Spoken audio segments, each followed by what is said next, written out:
So, DeanisHome, my brother. Dude, Jamie or Jim Kroft. Nice to see you, man. Dude, it's an absolute joy. And this is the first podcast. And I just want to say how honored I am to have one of Berlin's great local legends. And that is no exaggeration whatsoever. And you know it.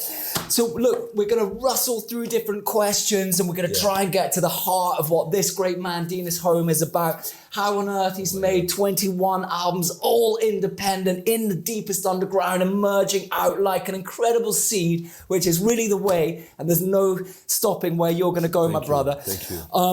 And so, look, first of all, let's just gravitate this ship in your journey. So you're from Bulgaria, right, originally? Yeah. So go back to the teenager. What was it that set you out into the world like this? All right, sure. All right, I just want to say hello to your lovely podcast listeners. Hello, my name is Dean or DeanisHome. My real name is Dimitar. I just turned 30 2 days ago.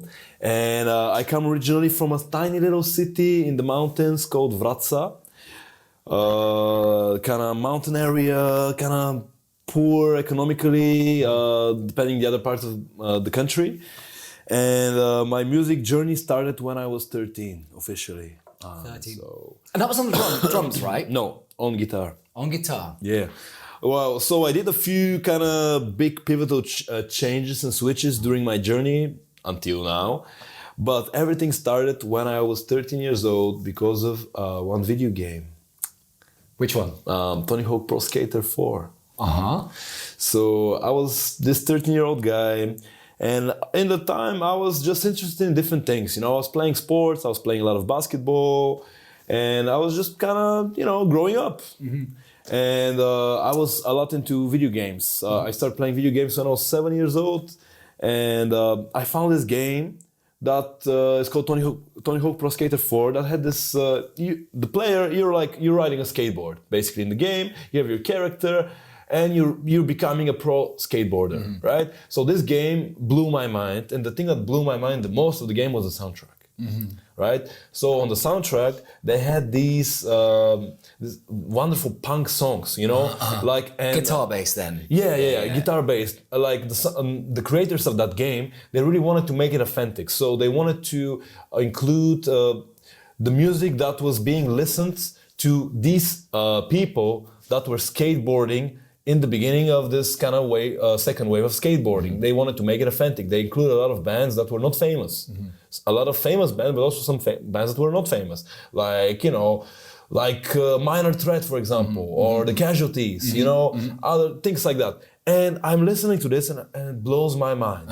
And does it just go like this? Is it just one moment to the next? What is this music? What is this music? All these people, it fits completely the way I feel, this anger, this frustration that you have when you're 13 years old.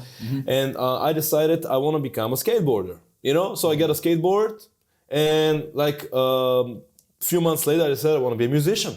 Because I start riding my skateboard, I start playing that game, and I was like, okay, let me Google these bands. Let me find out about them. I went to the local music store that we had, and I bought my first CD in my whole life, which was Dookie by Green Day, which is their first album. And this really set me off into this path of kind of punk rock madness. And I was watching these music videos of these bands, like Blink, 182, Green Day, and Anti-Flag, and Rancid, and I was watching them, and I was like, shit, look at these guys, they're so crazy. They're like with the tattoos, with the crazy hair, with his guitar, singing low, playing this fast music, screaming into the microphone, not really even singing. And I decided, I want to be like them. So I decided I want to learn the guitar. And I tell this my parents, I want to learn the guitar. They said, okay, cool, but no. And then my mother was like, yeah, we're gonna find you a teacher, but month passed and another month, and they didn't want me to become a musician, right? I was 13, and I said, I will find a way to learn the guitar. So I went with my skateboard through the city one sunny day, and I started looking for a guitar teacher. I found the music, a little music school that we had, and I just walked in. I started growing my hair at that time. I had this kind of bushy, crazy hair. My skateboard, my like oversized clothes at the time. And I was like, hello. I saw they were teaching piano. I was like, do you have a guitar teacher? I said, yeah, upstairs. I go in. I walked in. He already had another student in. He welcomed me.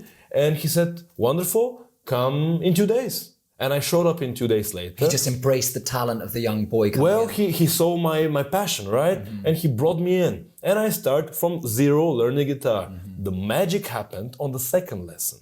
And what happened on the second lesson was, there was 2 other boys that were there before me. One of them was studying for 2 years already. The other one just started 2 months ago. And my teacher, okay, he was not the best teacher, like teacher-wise, but he was a fantastic musician and somebody with a very warm heart. He was a rock star, you know? He was the guy playing the music, traveling and all that stuff. So he wanted to make working musicians out of us. Yeah. And he said to me, these 2 guys, they had the lesson before you. You can watch them for another 10 minutes, then we're gonna start. They just started a band. So I watched them. I was in like, wow, they're so cool. They're playing electric guitars and they write like. He said, "Do you want to be their bass player?" I said, "Okay, yes." I don't even know what bass player is, but I said yes. So you went straight in, like groove, right at the beginning into a band. My second lesson, I was into a punk rock band. Into the band. So I joined the band. And it's a little town. What was the town in Bulgaria? Vratsa. Small little city, deep into the mountains. Maybe 2 hours away with a train from the capital, but deep into the mountains. So you're there, it's like you walk for 15 minutes and you're deep into the mountains, like deep, like with caves and stuff like that. There's a lot of bats. You can see bats flying into the night because Bulgaria, for the wonderful podcast listeners who don't know where this is. So this country, my home country, is famous for caves and bats and roses. So we have so many different types of bats. It's a very cavey place. So yeah, anyway, then the summer hits in and I'm in this band. So we had this big ideas about ourselves to really become huge. And we all like 13, right? We're all 13. We're 3 guitar players. I'm taking the bass. We found a drummer and we have this basement and we start rehearsing all summer. All of us riding skateboards, playing basketball and playing music. And then one moment I realized I don't want to be a bass player anymore. I don't want to be in somebody else's band. I want to make my own band. So after 1 summer with them, I quit. And I decided I'm going to form my own band. And I formed my own band. Now I'm 14 and I have my own band. The second band in, and basically this is the beginning of my journey. We found a rehearsal space. I found one guy from my class who became my best friend. I was sitting with him on a desk like this, and he decided I'm gonna be a drummer. So he became my drummer. And then we found another guy from the music lessons. He's gonna be the bass player, and I'm gonna be the guitar player. We found a singer. Then we kicked the singer off. I became the singer, and we had a punk band during the whole high school. And was that a very quick gravitation for you to want to become the lead man, so to speak? Well, I don't know. I don't know. Honestly. Or was it more necessity that just someone needed to sing? I felt like I didn't want it to be the lead man, but it just happened like this. Maybe it was maybe in the back. It was something subconsciously in the back of my mind because I was not somehow happy following somebody else. I wanted to be the one. So that kind of freedom instinct was there right at the start. Yeah, it kicked in, and this is how it happened. And we had the band all high school. We played festivals. The band, I'm not gonna tell you the name because I don't want you to Google it because because we played on TV as well. It was terrible. Oh, dude, I gotta find that. I will find that. All right, maybe I'll tell you later.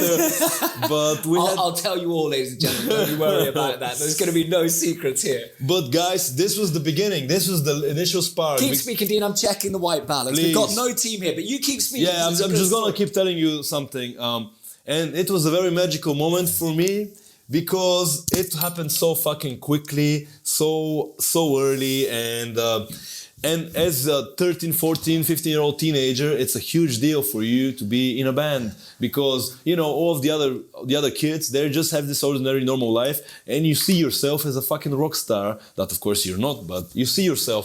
You're bringing your guitar with you to school because after school you have band practice and it's insane, right? So this is what set me into the idea of being a musician. But even in that time, I didn't believe I'm going to be a musician. Because everybody around me was telling me, including my family especially, that this is just a little phase. This little phase, which my parents really didn't want me to do. And this phase is gonna go away soon, all right? So enjoy it for another year, but that's it. So, but you were already deep in by this stage, right? In my mind, yes. Did you know? Was there ever any doubt since this moment that you knew what you were going to do? Yeah, of course there was doubts. The doubts were coming from everywhere around me. No, but within yourself, like, did once you caught the bug, did you just know that you were set off on your path? The thing is, when I felt that thing, it made me so happy. Nothing else made me so happy as playing the music.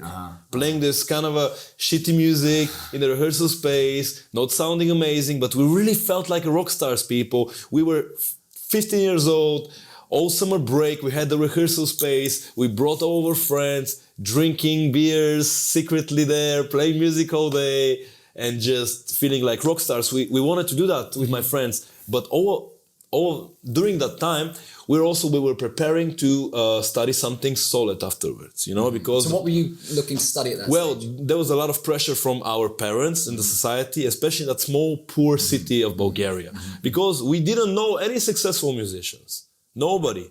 Like, everybody was working something else, everybody was struggling. So my parents pushed me to go into... I was already studying a medical high school in a way. It was a normal high school, but we had a lot of biology and chemistry every week. So my parents already decided from very early that I'm going to be a doctor. And that's how it's going to be, right? So my parents were both in kind of medical fields. They were working in pharmacies and they wanted me to become a doctor. So I was preparing myself for the medical school. So after high school, like after my normal school time, I was going to special classes of chemistry and biology for 3 years just to be able to get into the best school in the country to become a doctor, right? And I hated it. I really hated it. I was miserable. I was not happy, but I was doing it because I didn't know if anything else is possible, right? And music was concurrent with you at Music this stage. was number one in my mind. Still, it was like my room looked like what you will imagine the high school musician room is gonna look. There's an amp, a big amp, a small amp that you started in the beginning with. There's acoustic guitar, there's electric guitar. That's it. A few instruments, posters, things on the wall, and so I was playing that music in high school, but I knew in my mind that I'm gonna go to study medicine. My drummer was also planning to study medicine. My bass player was about to become a journalist. So that was it. But I'm gonna tell you the other pivotal point of this kind of time frame.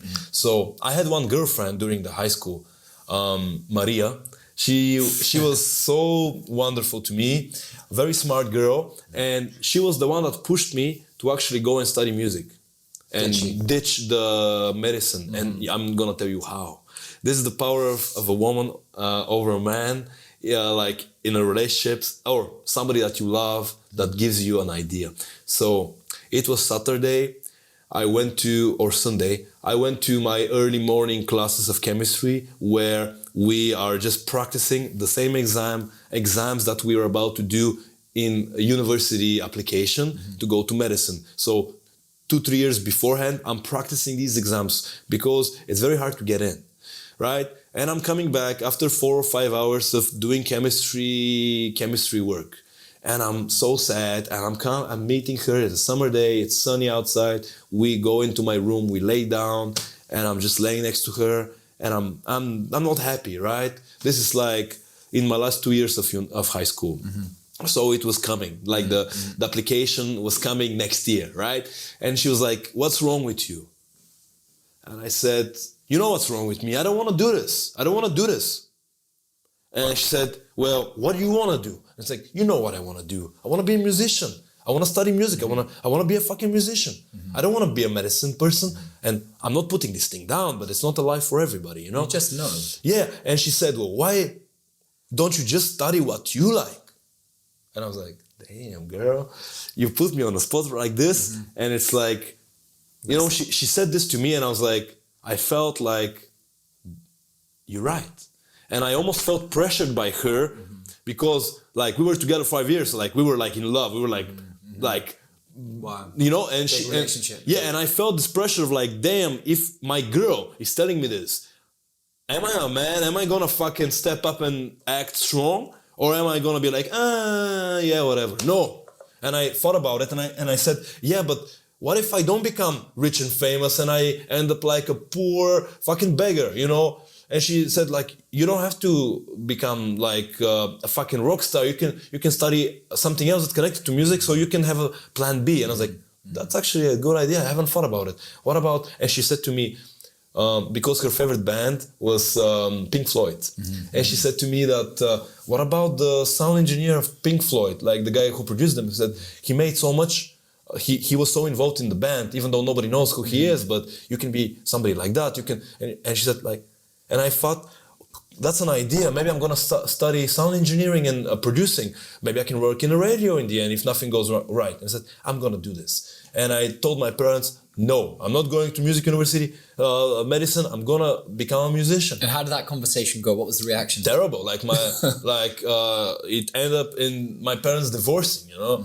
It was like a huge problem. But did you take that upon yourself? Because that sounds like you take some type of weight or responsibility. Of course, but it's like, how can you not, you know?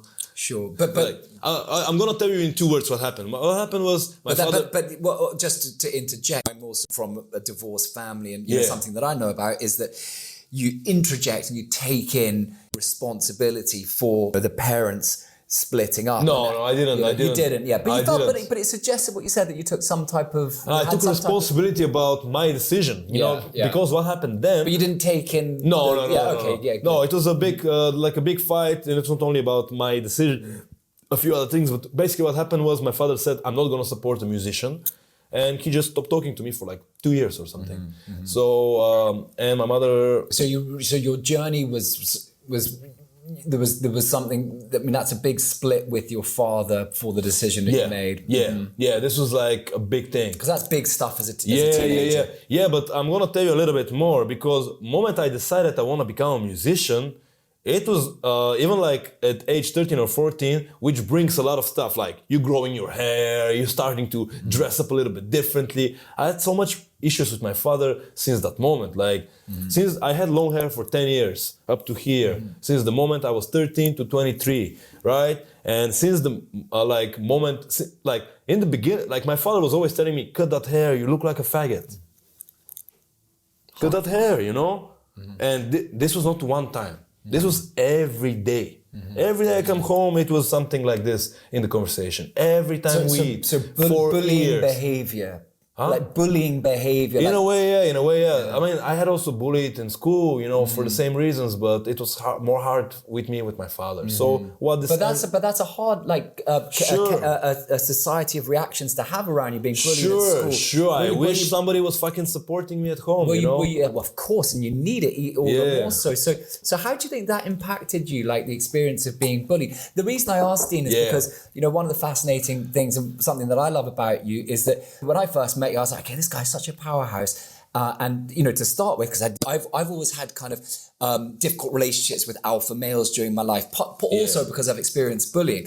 And it was very interesting when I first met you, because you're such a powerhouse. I was like, I wonder what, you know, how we'll get on when we meet each other. And one of the things that I really loved about, that I think is a wonderful thing about you, is that you've got this power of spirit, and you've got this energy, but you've also got this humility and this warmness and this welcome. And that really interests me about the bullying. Do you think that part of you, what I'm asking is that I certainly know that in my life that bullying, for how awful it was, deepened my sense of empathy and my capacity to feel the suffering of others. And I sort of see something in you with... I don't know, dude. I don't know about this compassion. Maybe. I thought about bullying for a little while because, you know, I was into the fucking game. You know, people were bullying me when I was young.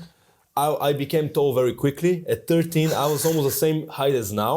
So immediately I was bullied by the people who were finishing high school because I show up, I'm 13 or 14, I have this long hair, I look a little bit like a fucking clown in their eyes, and I'm tall, so they want to fuck with me, you know? So I was dealing with that. I had people coming, chasing me, scaring me, fucking flipping chains in my face.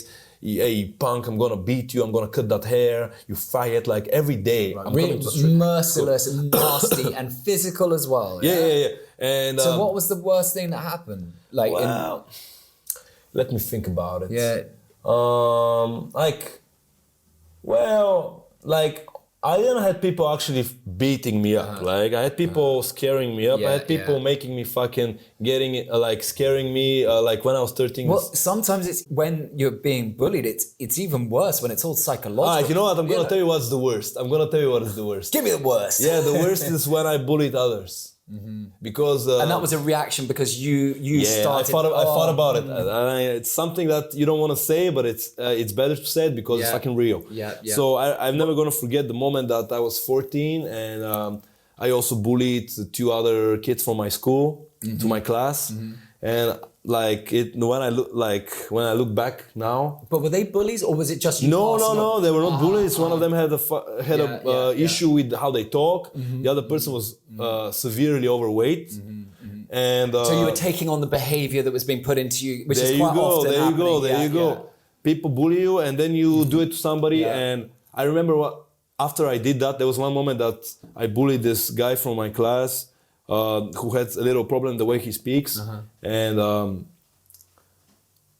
I thought about it afterwards, and it just made me so sad, and made me really sad. And I realized what I did and why I did it, because other people did it to me and I did it to somebody who's easy, right?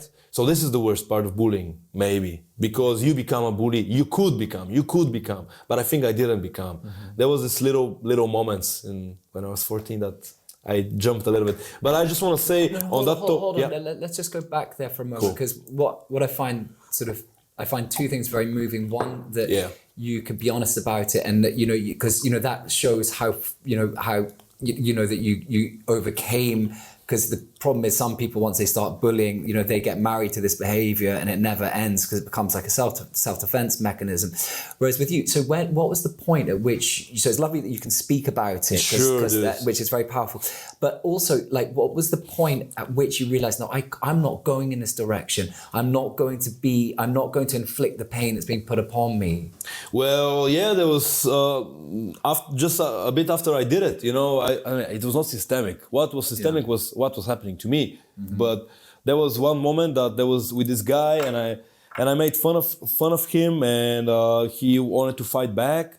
And in that moment, I was bigger than him. It was not so difficult for me to grab him. So I remember, I don't know if I should say, I'll say it. So I remember I grabbed him. He tried to kind of resist me. Then I kind of put him on the ground, and I really wanted to put the trash can over his head, And I did that, and everybody was laughing. And then I had a little moment afterwards, and I just realized what I did.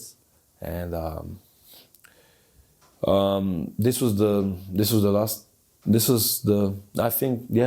moment I thought about it, and I think right after. So maybe a few days after, I would say. So, and how did it emerge? Was it like a sense of shame? Or 100% shame. But it's interesting. But did it come from did something trigger that you felt ashamed, or was it just from the inside that you're like, no, I can't be this? No, person? It was from the inside, dude. Amazing. Because you're doing this kind of a shitty thing in school. Of course, when the teachers are not there. Of course, when there's only guys there, and there's always going to be 2 guys that are going to be happy about it and laughing and fucking celebrating you. And then a few days later, but the music really helped me, because in the same time I was listening to this music that was about solidarity, about being good to others, about fighting for what is right. At least it's how I felt. And I'm listening to that music, I'm playing that music, I realize I have to become a better person. And I think music really shaped me. Music really took me into the right direction. And I had a very big change into my life in high school. In the beginning, when I entered my class, when I was 14, from the person with one of the worst grades in class, that everybody looked at like, this guy is going to be nobody. In the last 2 years, I was the president of my class, and my class loved me and respected me, and they wanted me to go there and represent them. And I was representing them, and I organized a few shows, a few things in my school, and yeah, so it was a big development. But all of this happened through the music that we did. Yeah, but I want to say another thing about bullying right now that I think is very important. Is everything going? Yeah, I'm just checking we're all good and we're all on. Looking good. Yeah. No technicians here. Yeah, man, we're doing DIY. Yeah, man. DIY. Exactly. So I want to say later on, I expect you to ask me about how difficult it will be to deal with like people who put you down when you're deciding to become a musician. You know, and And we will certainly get to that. We'll certainly get to that. But it's sorry, go ahead. Yeah, but I just want to say right now that my question about this always comes back to that moment bullying, that I've been bullied. Because when I had to fight my father and all the other people that were telling me that what I'm doing is wrong, is never going to work out, I had to fucking fight them and defeat them. And that power I received from that kind of carried me afterwards. So now I'm in a point that I don't give a shit what anybody thinks about what I do. As long as I want to do it, I like it, I will do it. Because it was so hard for me to deal with my father. I had to always go into my room, close the door, fucking lock the door. My father would kick in the door, screaming, break the fucking door, telling me terrible things, screaming at my face. And then, you know, my mother had to fucking divorce him because she wanted to fucking save us a little. He and my little sister. This was the reason, yeah. It was getting a little bit too much out of hand. Yeah. And and then later on, I went to university. So this is interesting. So you developed a type of thick skin. Well, that, but also what's interesting is that it seems that there's a type of gratitude to the experience. It doesn't make it any less hard that it happened, but it seems that you recognize that it shaped your spirit, toughened you up for the path that you're leading now. That's how you see it, is it? Yeah. And I believe that if your parents are always supporting what you do, you might not want to do these things so much. You know what I mean? Sometimes you have to fight for what you love. To become who you are. Yeah, you have to fight for it. And I believe that the reason I had to defend my dream to my closest people made me really want it, that dream 100%, and made me be able to withstand all the other hardships that came afterwards. Well, it's interesting that that fortitude of spirit that you have, that's so self-evident in, how you go out. I mean, it's interesting. So we were at your birthday the other night, and it was so lovely because you had the Berlin community of buskers and the local team. And it was so moving. There's such a sort of like welcoming and warm and extraordinarily it was my best birthday party I ever had. And so talented. And it was so interesting because one person just, I was speaking to Scott and I was like, yes, how often do you guys? And the first thing he goes, oh, well, I'm not hardcore like Dean. No. Like this, and it was so, not that it's a game or it's about proving, but what I mean is that I'm really glad that you brought up this early experience, because it's so,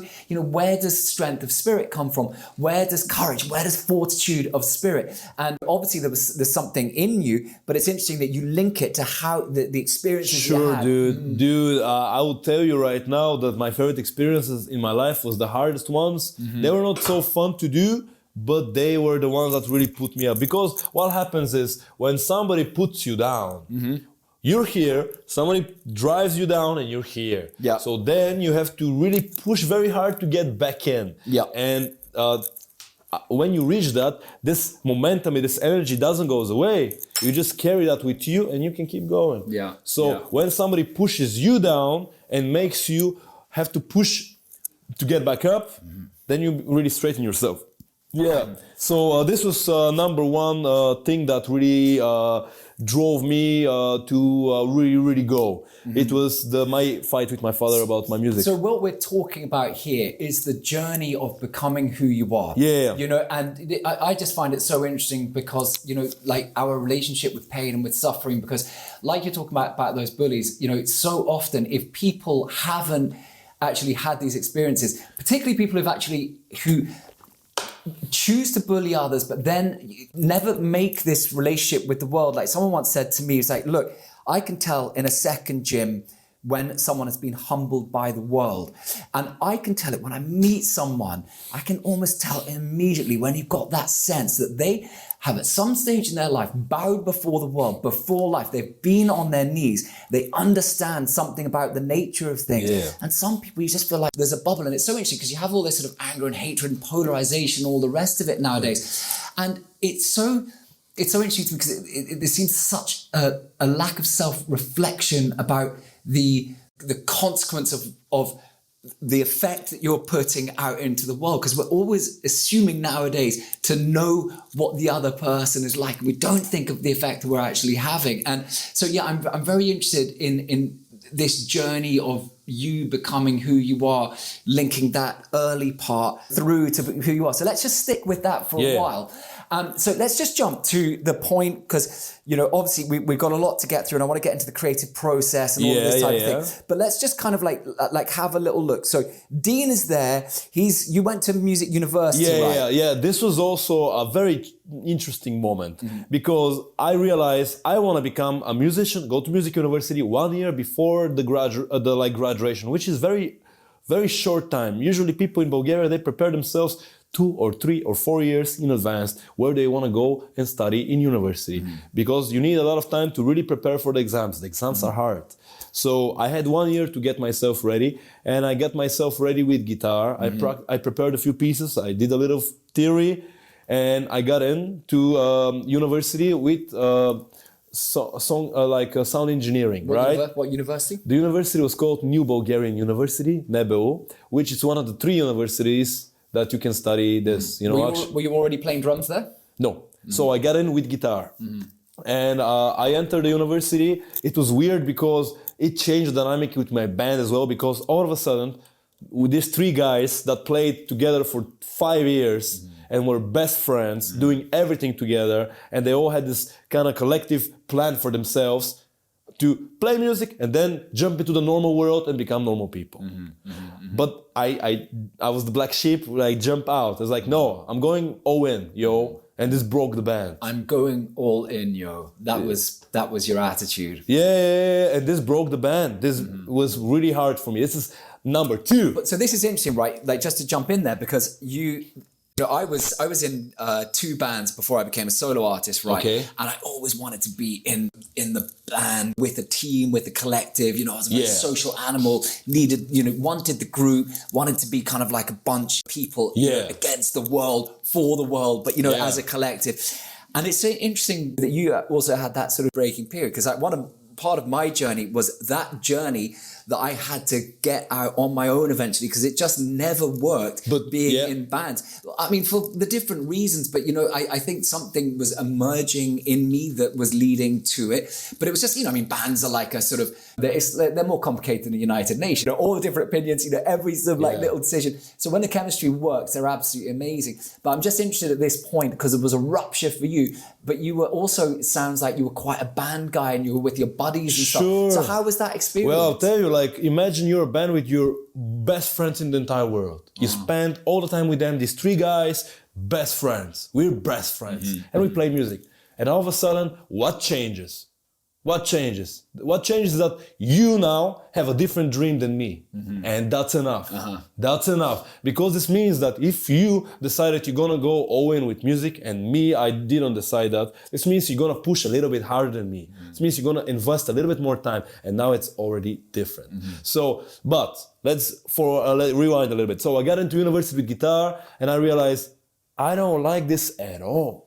I don't want to learn guitar this way. I don't want to learn from these people. I didn't like it. And very quickly, I started hating the way that they're teaching me. I didn't like the people I met in the university. A lot of them were not like me. And what I was back then, I just wanted to be Kurt Cobain. That's it. I just wanted to play music and that's it. I love Nirvana as well. You know, He's one of my top songwriters. And there I met a lot of people that come from musicians' families, and a lot of them didn't have the same vibe as me. So I really felt out of place. And what I started doing is I started recording myself.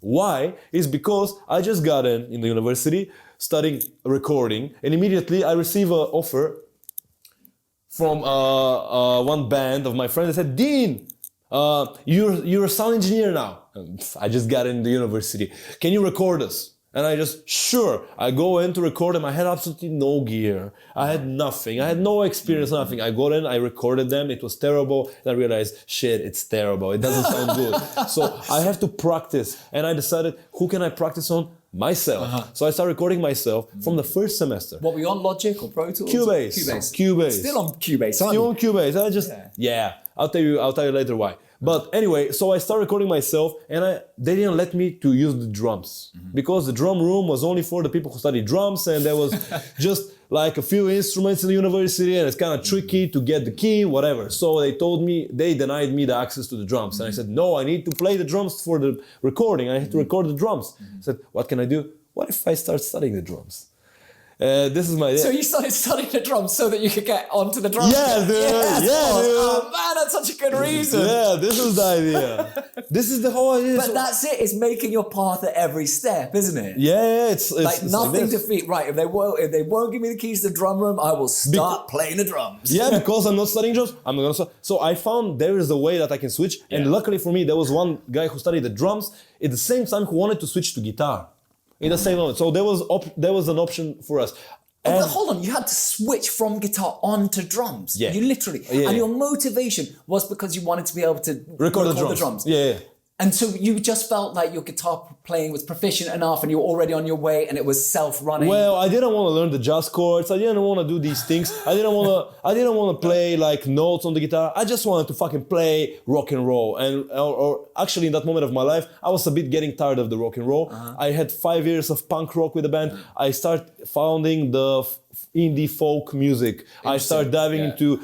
I started playing a lot of acoustic guitar, open tunings, all kinds of stuff like that. I love a little your bit of open slide. tunings, man. I was diving into this kind of indie vibes. Yeah. And I got the drums things, and I started studying the drums.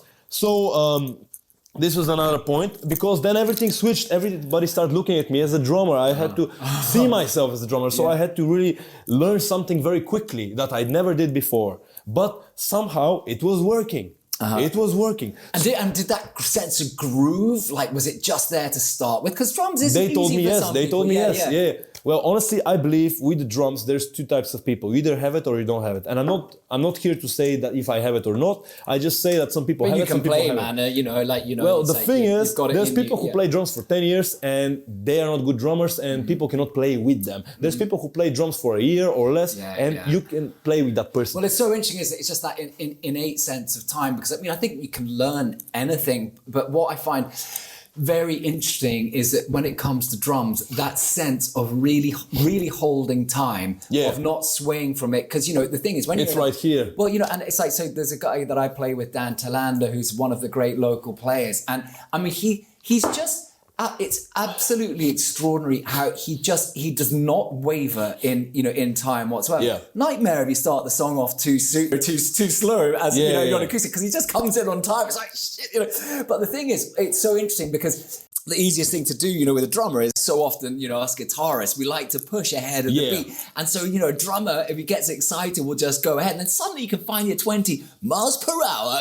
faster than when you started out. So it's really interesting. But you had that, it was working. But guys, I wanna get now to the third point that was very, very important in my life, which was I had a big breakup with my girl. It was this is a 5-year-old relationship, Yeah, no, I want to go after her. The breakup with her was kind of inevitable because we were already growing up in different directions in our lives, really different. So anyway, I'm there, I'm studying for second year now, and I had this huge breakup with this girl that we had something very magical going, and I was so sad. I was 21, 22, I was so fucking miserable, and it was my first time that maybe you'd say he felt depression, but I'm Bulgarian. We don't believe in depression. We think we think that you just have to fucking get up and fucking be a man and don't be a pussy, and it's gonna be fine. Okay. So do you still think that's in you? Yeah, A bit of that. A little bit of that attitude. Do you think? So I spot a degree of pride in you about that, but do you think that comes with it like a degree of repressing certain types of pain as well? Maybe. I'm not saying that I sense that in you. I love the fact because I think you've got this capacity to really speak about weakness and vulnerability. Yeah. So, but that's interesting because with it, there's also a bit of that sort of male power, as in, so it's quite an interesting mix in you, I think. Yeah, well, like, well, I don't see, I mean, it's funny, it doesn't feel like a divide, but it's quite an unusual mix, I think. Yeah, I think there's a little bit of Bulgarian in me that tells me just fucking go and be strong and let's go. And you're going to fix it. Do you ever find that as a result of having that aspect in your spirit that when it gets bad, it goes very bad? Or is no. It's actually something that pulls me up. It is, okay. Yeah. So it's like a baseline that even if you know you're having a shocker of a day or whatever. Yeah.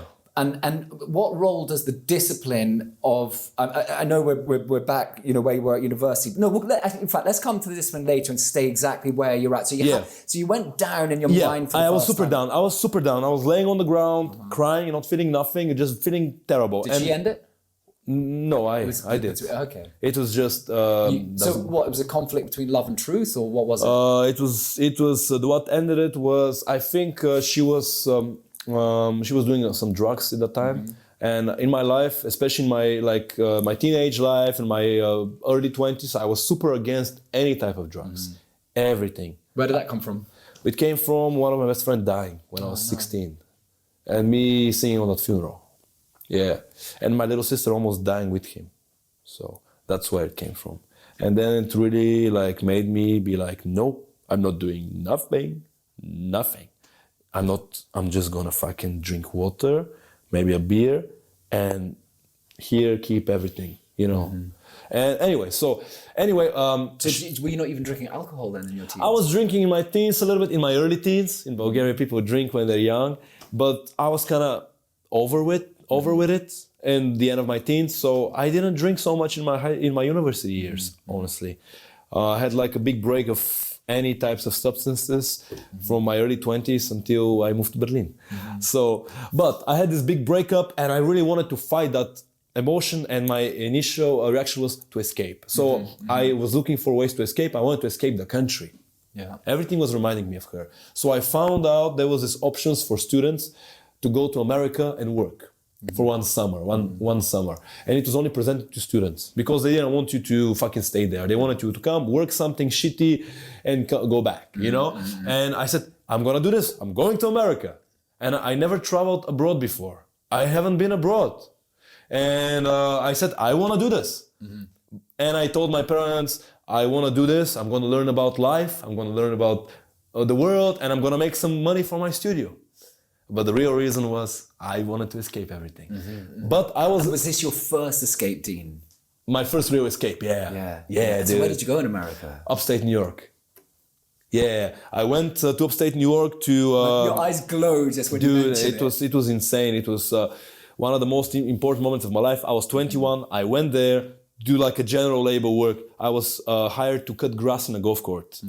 And I lived in a big house with a lot of workers, working every day, not talking to each other, by yourself, cutting grass, terrible job. And they fired me, of course, after 3 weeks. You weren't a good grass cutter? No, I was not a good one. I was not good with doing what they tell me. It's that freedom spirit, isn't it? Maybe. But the thing is, and what happened then was very interesting, because they fired me one morning because I overslept. I couldn't wake up. They didn't wake me. We were sleeping in the same room. They just went without me. And I took a taxi to the job. The boss comes on a fucking golf cart, tells me, you're fired. This was the last time I had to deal with you. We're driving you now to the house. This happens at 7 in the morning. One of our workers are gonna drive you to the house now. You have 1 hour to free the room, and then he can drive you to the Greyhound bus station, and you're going back to Bulgaria. Are you serious? No. And I was like, what the fuck? And the reason I was late was because I was getting crazy not playing music. This was like 3 weeks in America. I get in there, I took my acoustic guitar with me and my drumsticks. I'm going there, I'm working like a machine every day, but I'm getting crazy not playing music. I start playing guitar a little bit in the room. They told me, no, you're not doing this in the house. It's too loud. We had to relax here, blah, blah, blah. And I was watching some videos on the internet. I saw this bucket drummer. I said, shit, I want to do this. I miss the drums. And I took some buckets from the work. I cleaned them. And they told me, you cannot do that in the house, but you can do it somewhere else. I went to the park, played the buckets, met one guy. And he told me, Dean, I'm going to this party tonight. You coming with me? And I had no friends yet there. He was my first friend. I just met him that day. I said, yes, I'm coming. I'm going with him to this party. It's typical American house party, like beginning of summer, there's fireplace outside, young people playing guitar, girls like singing to the music, everybody's having fun. And you know, I'm there, I'm making out with this girl, I'm playing some music, and of course I'm getting late home. And they're firing me immediately in the morning. They drive me home, and I was like, what am I gonna do? I don't know what to do. I had on me no money. Because to go to America was very expensive for me. I had to take money from my parents, and the plan was I'm getting paid every 2 weeks or every 1 week. So I'm getting money as I'm working, and then I'm bringing back home some money, right? This was the plan. But I show up there, and imagine a small little, like a kid from small little town in Bulgaria. You end up in upstate New York. My city was Saratoga Springs, small town near Albany, and I see this culture there that I only see on YouTube videos, right? So I was getting into longboarding a lot, only from videos, but there was no way to buy a longboard in Bulgaria. They didn't sell them there, right? So I get up in America, and I was like, my first salaries, I bought a GoPro camera and I bought a longboard. So I just spent everything that I made. So I had literally $300 on me and no idea what to do.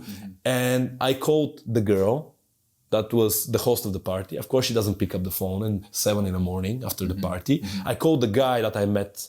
He picks up the phone. I told him, dude, I'm in a big trouble. Can you come and help me? He said, yeah, I'm on it.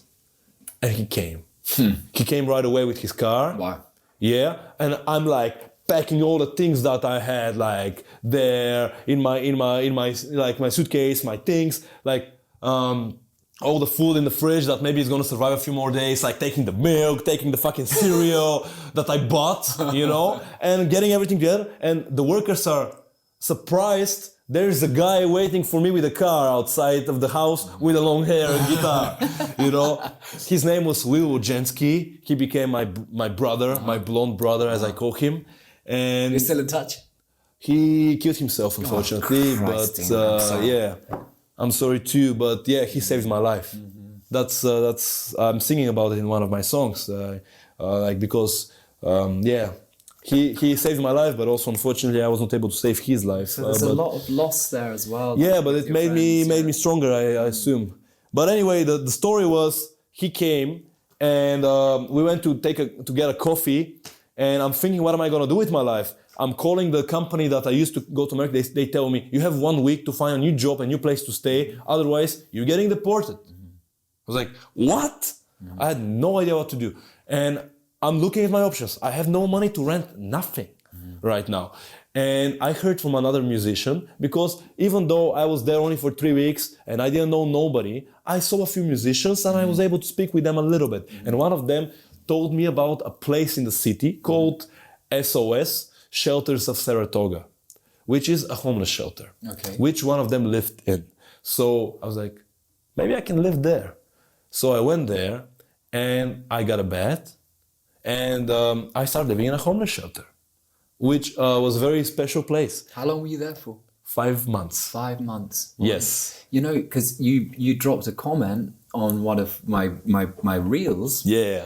And you talked about the story, and I mean I was so moved by it because, you know, first of all by that you'd been through it, and then the reflection and the honesty that you drop in. I love that about you, you know, being really honest with your path. And, you know, I find this, you know, it's such a, this state of your becoming. You know, it's so interesting to hear all of these little, you know, chapters and experience that have built you into becoming the man. Yeah. So you're there and you're in the shelter for 5 months.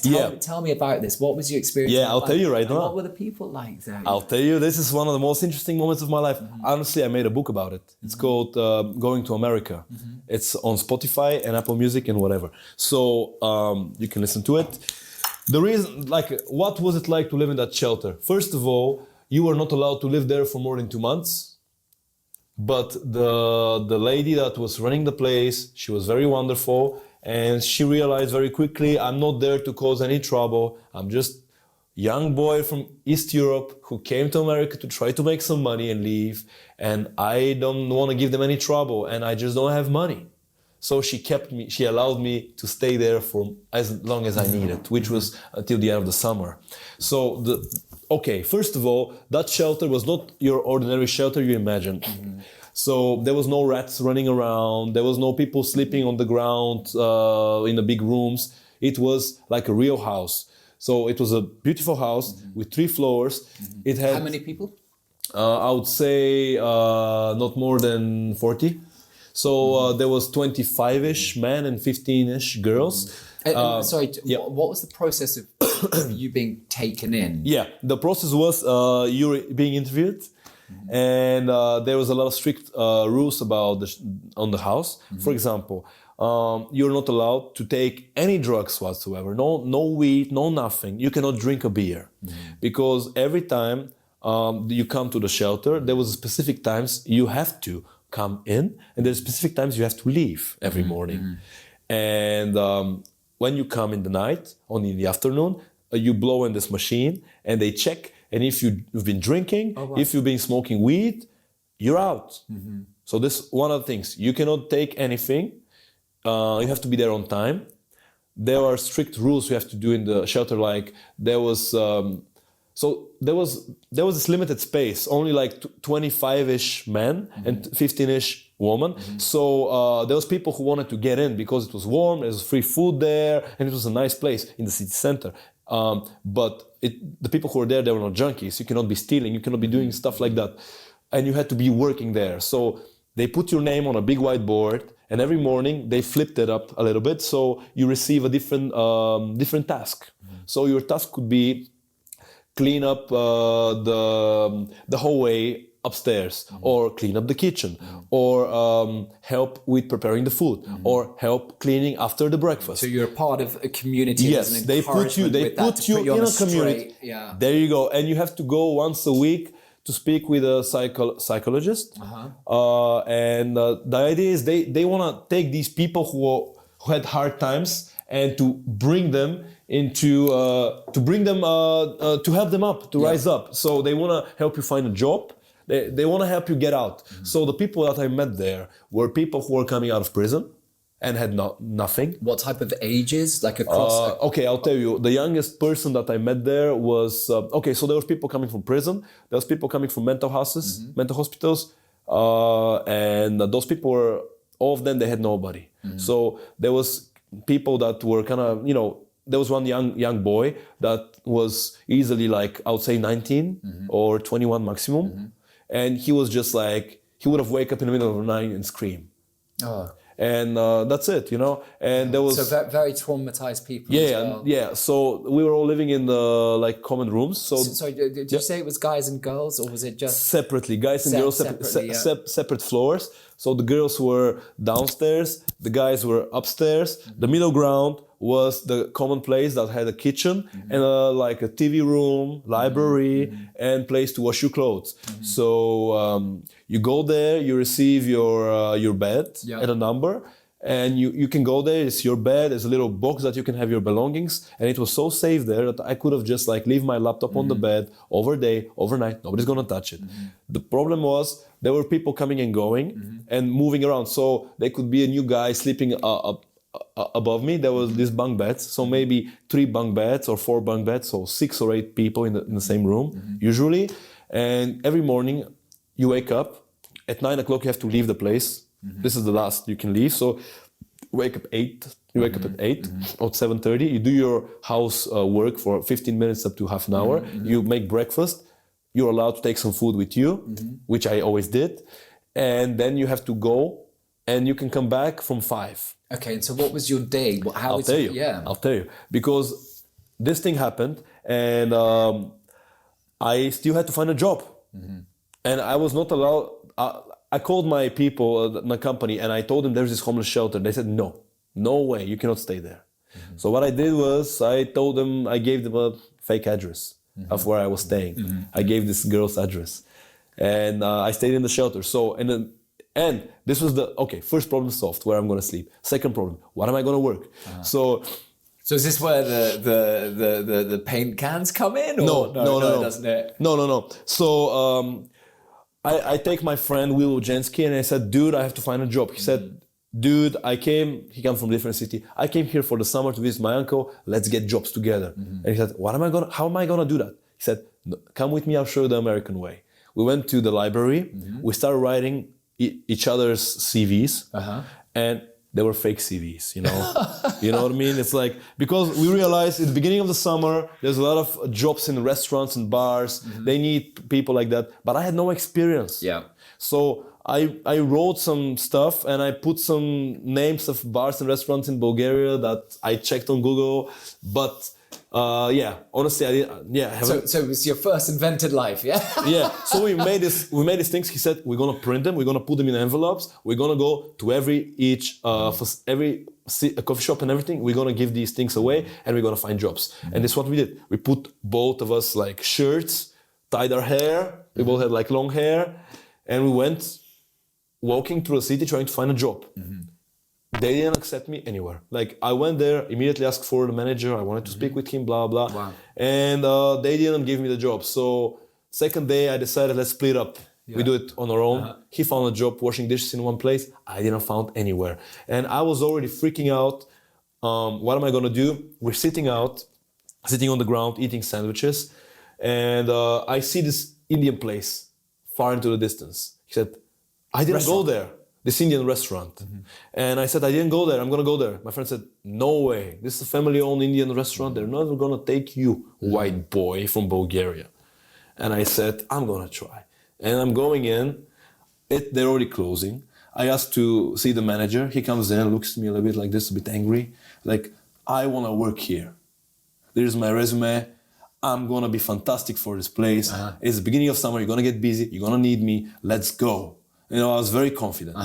And he looked at me, he was not very happy, but he told me, come tomorrow. And I started working there. Really? Straight away? I started working there. And we became very good friends with him. And he told me 2 weeks after, he said, Dean, the moment that you grabbed that tray, I knew immediately you never holded a tray in your entire life. You never worked, and all of this stuff were complete lies. But I saw in your eyes you were a good person, and you needed that job, so I wanted to give you a chance. Right, and so that thing that you got in your eyes, that's got you a long way, eh? Well, I was real with him, you know, for most of the things I said to him, and being real is the heart of it, isn't it? Yeah, and he didn't know I was living in a homeless shelter either. I told him that in the end of my work there, and he almost cried. He said, Dean, don't tell me this. And I said, this is true. Because in the end of my working summer, I worked in that Indian restaurant during the whole time, and I also found a second job in a skate shop, which was mad. Because all my life I was dreaming about working in a skate shop, and I found that skate shop, and I saw that they were looking for people, and I said to them, I'm gonna try. And I went on an interview with 15 Americans that all speak English perfectly. And I was struggling with English in that time. I really was struggling. And I really wanted to get a job. And they took me instead of all of them. And it was wild. What do you think it was? Do you think it was that they just felt your hunger and your need for it? I think so, dude, because you feel when someone needs something, when they've got that hunger. And especially when you are on the edge of fucking falling off the cliff. You know, I was on the edge of falling off the cliff. A lot of people would say you were off the cliff because, you know, you're living in a homeless shelter. And exactly. I had no money. I had no idea what the fuck is going on. But yeah, this was my 2 jobs. And And I found the music culture in that city, which was insane, in Saratoga Springs. So many musicians playing on that street. And I decided I'm going to start a YouTube channel. And I started a YouTube channel called 2 Buckets. street channel, because I end up playing on the street with 2 buckets, one to sit and one to play. And I was just playing on these buckets with all the other musicians, and I start filming them and myself. And it becomes this insane journey through the whole summer. And this fueled me insanely, because I met one guy. So this was your first experience of playing on the streets? Yes. Okay. And so, first so you're experience abroad. homeless in America, in the shelter, and you're on the paint drums.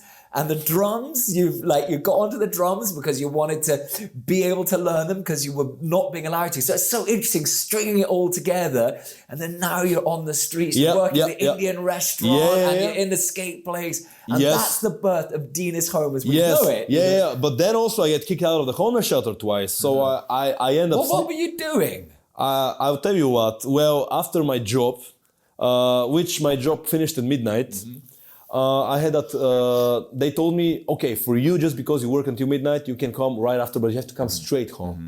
But it was peak of the summer. My musicians friends were playing on Broadway Street, and I was like... And the call of the wild was in you. And I wanted to play with them. So what I did was I finished job, I eat with all the workers, I get some food for home, I bring it to my friends, they're eating Indian food for fucking $30 a plate, for free.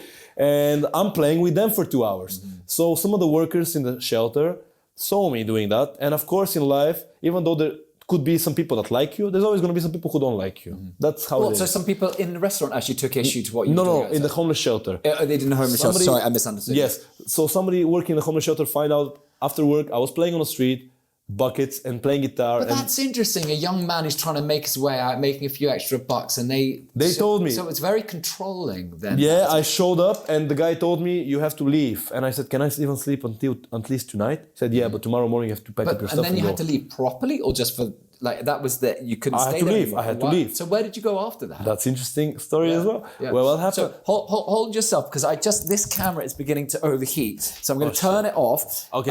I'm going to turn it off. So man, right, where were we? We were so you're in America, right? I'm in You're America. you're coming back. And what I wanted to say was... So no, hold on. So first of all, I just want to know, when you played on the streets for the first time, did something go off in your mind? It was insane. It was the connection, the immediate connection with the people blew my mind. Because I was playing there unamplified. Everybody was unamplified. So this made me be super close to these random people and made me experience the true American bluegrass music. Because there was a lot of bluegrass there, banjos, because they're loud, ukuleles, violins. And was that just people coming in off the street to play with you, and you were the foundation? Yes, no, I was not foundation. I was probably my good friend Will was the foundation. He became... What was he playing? He was playing guitar, but he had this wonderful idea that he just bought t-shirts and empty t-shirts and markers and had this sign, come and draw on my shirt. And people were coming, drawing on the shirts, and young people were getting together, we were playing songs. It was wild. I was there with my GoPro and my audio recorder, and that's it. So it was a lot of stuff happened that summer. But one thing also that blew my mind was I met one guy who was coming with his bike from a different city, playing mandolin, these punk songs on the mandolin. And from what I heard, he got signed after he recorded his first album with just his iPad. I was like, what? It takes that to get signed? Because in Bulgaria, the mind is different. So I came back, a completely different man. And I decided... So something had opened up in you. Yeah, completely. I realized I'm going to make my first album now. Wow. So I started making So when did that thought come in? On the flight home, or when you were on the street? When did that ping? When I was on the street, I realized I became a new person. I took a new language. I took a new name. I took new personality in a way. I was able to clear up everything from my past that didn't serve me anymore. Because when you are by yourself in a new place, you know that because you also travel a lot, you can be whoever you want to be. So you can really try new things. You can become the funny guy. You can become the emotional guy. You can be. So you were trying out different aspects of yourself. Of course, I rediscovered myself. Right. So I came back a new man, and I started making my first album by myself. It took me 1 year. Where? In Bulgaria. Where? Well, different places. First of all, mostly in my bedroom. I was living in a dorm room and I had nothing. I had an audio interface, headphones, microphone. That's it. So no speakers, no crazy stuff, nothing. But it's so interesting you had that practical can-do attitude. I found a way to do it. I was looking back at my, like, I come from a poor city, but I was never hungry in my life before. I had a room, I had a bed, I had food in the fridge. Then I faced that reality of not having any of that. Not having going to the trash, you know, for food, sleeping on a rooftop, sleeping in the fucking forest, you know? And I came back very appreciative. I saw this guy, a friend of mine, who recorded his album with the iPad. So like, okay, I can do it too. I took what I had, I recorded my room, I used the university rooms, with instruments that I didn't own, and that's it. It took me 1 year. I applied everything I had, and I made an album.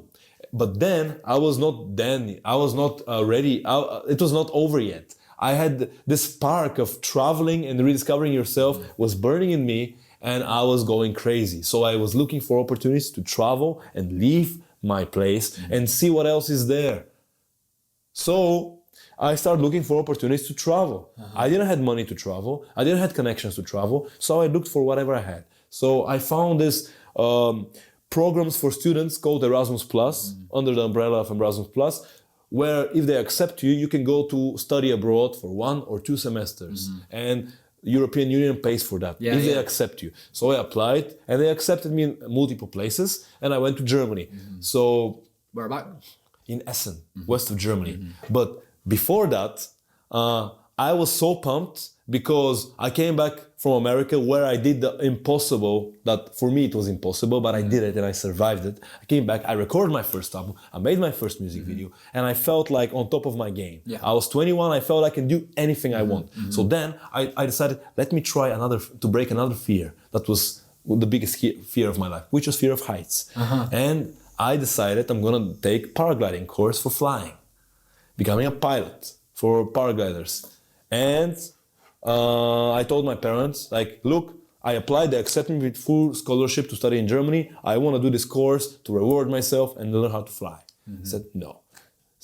I continued pursuing it. I did it and I survived this. I battled this huge fear of heights, which gave me this huge amount of confidence. Empowerment, right? Yeah, because honestly, dude, anytime in my life afterwards where I face something that really scares me, I always say to myself, dude, you learn how to fucking fly.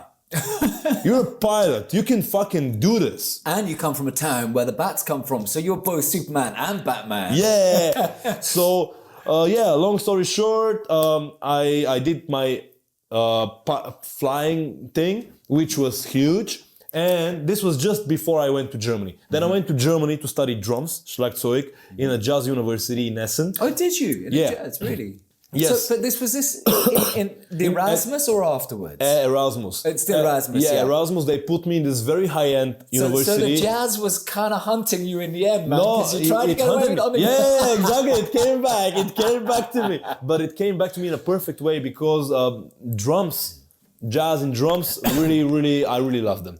So they put me in this university called Folkfunk Universität der Künste, which is very high-level university with 2 branches, the classical one and the jazz one. They put me in the jazz one, and the level was so high, much higher than the level in my university for just like playing. And I really felt like all these 19-year-old boys are much better than me, right? And I'm there, but the thing that excites me is not the jazz classes. It is the new country and the new acquired skill of recording myself. I just made not 1, but actually 2 albums. I made my first album, and in between, because I was so tired of, you know how it is to record yourself, it takes so much work and you get sick of your own music. And I made this kind of a... By the end of the making of the album. Let alone when you release it, because you're so far ahead by the time you release it. Exactly. So I was so sick of this kind of a love songs. I wanted to do something ugly and crazy. So I made this kind of a second album, which was only 4 tracks experimental, called My Dark Companion. So you limited yourself specifically? No. I just, I did this for me, it was a lot of work. The first album called The Pinhole Camera. The Pinhole Camera. And then I wanted to kind of do something else, you know, and I started recording it in the meantime, these other songs that they don't fit that album because they're kind of instrumental, kind of kind of crazy, dirty, and stuff like that. So I said, I'm gonna release a second EP with that material. So I released these two things, and then I went to Germany, and I was blown away by also the rooms we had, the instruments we had, the drum sets, the pianos, and everything else. I was like, shit, can I record another album? And so you're moving on to album 3 here. What? You're moving on to album 3? Yeah, Are you serious? So you're yeah. just pumping at this stage? And this was all happening in 1 year. Wow. Like 21 years old. 22. I think it was 22. So the first album took me 1 year to make. In the meantime, I also made the second like little mini thing. And then I'm in Germany. It's late autumn. And I think around November, I had this idea, can I make a Christmas album and release it for Christmas? I can, there's the but the problem entrepreneur in you coming out already, right? I don't know, but the problem was, dude, I have 1 month before Christmas. Can I do the same amount of work that previously took me 1 year in 1 month? So you're refining your process all the time. Yeah. So I said, let's go. And I made this album called Cold Germany, or That Cold Winter in Germany.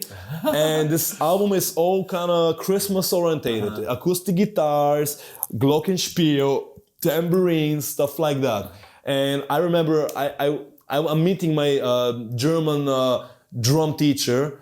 His name was Thomas Auker, I think. He lived in Germany, in Berlin, so he was traveling and touring. I was able to see him every 2 weeks. And he was giving me these assignments on the drums. And he asked me, did you work on this? Did you work on that? I said, no, but I made this album.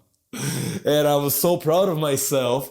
And he was like, yeah, but you didn't work on the thing that I gave you. I said, yeah, but I made this album that had all the instruments, piano and guitar and voice and drums and glockenspiel and everything. And no jazz chords, right?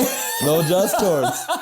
Dude, I had some fights with some of my teachers as well there. There was one moment, one of my classes was called band class or something like this. So in that class, they take 4 people. You on me on the drums, you on the piano, for example, somebody on guitar, somebody on the bass. And they put us into this rehearsal space. We never met each other. And they gave us these sheets of music. And there's the bandmeister coming with a fancy coat, blah, blah, blah. And we're meeting each other in the 10 minutes smoking before coming into the class, like in the outside of the room. We go in, we get that thing, we're looking it up, and we're about to play it. And at that moment, my sight reading is not as good yet. I mean, so I'm watching it. I don't know. And this is serious sight reading as well. I mean, you know, like, yeah. I mean, it's jazz, and you got the rhythms and a lot going on in jazz to sight reading. Even though it was the beginning of the semester, it was not so hard. But for me, it was also hard. But my mindset was different back then. So I looked at it, but I said, I got this. So I said, we start playing it. And the teacher and everybody kind of looked at me in a kind of weird way. And the teacher stopped me and asked me, Dean, in your resume, it says that you started with guitar, then you switched to drums. But I want to ask you, what is your actual instrument? Because he realized the way I was playing was not exactly like the rest. And I told him, it's my brain. It's my instrument. He said, like, yeah, but you're here to study the drums. I said, yeah, but I'm not just a drummer. It's just interesting. You won't be defined by the limitation. Yeah, you were following something that wasn't about one thing. And we had a little argument with him in front of the other people. So what was his argument? Was he like, you've got to focus on something if you want to achieve mastery? He told me he was pissed off that I didn't. I didn't kind of practice the things, and I didn't play the stuff the right way. I didn't play the notes. Right? So he was pissed off that he had to work with a drummer who has this attitude, you know? And I told him, look, I'm a musician and not just a tool. So let's play these songs not like they're on the sheet, but our way. Let's take my personality, his personality, and find a way to make it our song. And he said, this is not what we're gonna do here. and I said, I don't want to be in a cover band.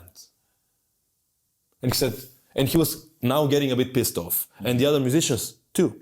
They said, but Dean, this is not a cover band. Those are jazz standards that everybody plays. And I said, yeah, but I just want to make it my way. We're going to make it our way, all right?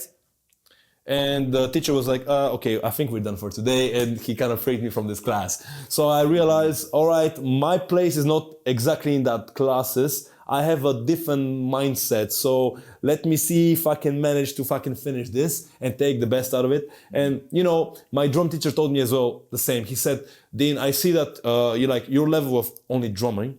I'm not saying as a musician, but like as a drummer, maybe it's a bit different than the rest of the drummers who had to pass the exam to come in here. But you're here on exchange programs to just take the best out of it, and that's it. Oh, cool. Okay, so there was an openness in the end. Yeah. He was cool. He was cool. It was nice. I finished my album. I was happy, and I met one band because during the process I managed to form my band in Germany with accordion player, me an acoustic guitar, and a German drummer. And we played one beautiful show in the end where I met another musician who invited me for one gig, saw me on the drums and tells that, you're a good drummer, I want to play with you. I said, let's go, but I'm leaving in like a week. So we played one show together. It was a country band. Went back to Bulgaria and I received this Facebook message from him telling me, dude, do you want to come and record some drums with me? And I said, yeah, but I'm broke. Do you have some cash? He said, yeah, we're a live band that plays often.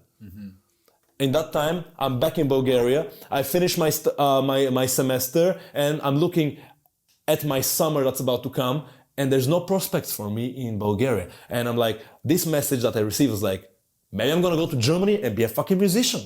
And he told me, come, we have some gigs. I said, all right. I packed a little suitcase, took my drumsticks, took my acoustic guitar, and this time $300 with me again, just enough to get a trip back if everything goes to fucking shit. And it was beginning of summer. I fly there. He said, you can sleep in this girl's house. And I was like, all right. He picked me from the airport with the car. We started playing gigs. And Essen?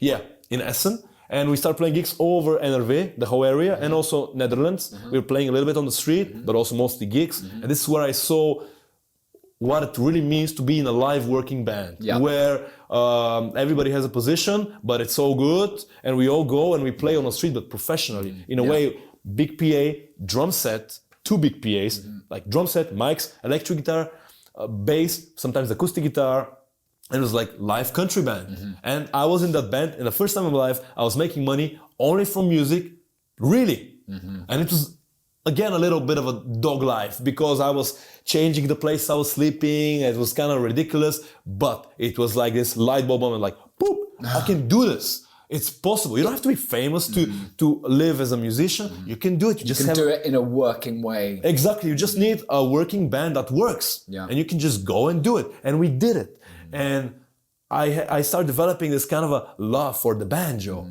in that moment because I took it from America. I wanted to play the banjo, but there was no banjos in Bulgaria. And I said, I'm in a country band, even though I'm a drummer, I'm gonna buy a banjo. And I bought a banjo and I started becoming a banjo player in that band.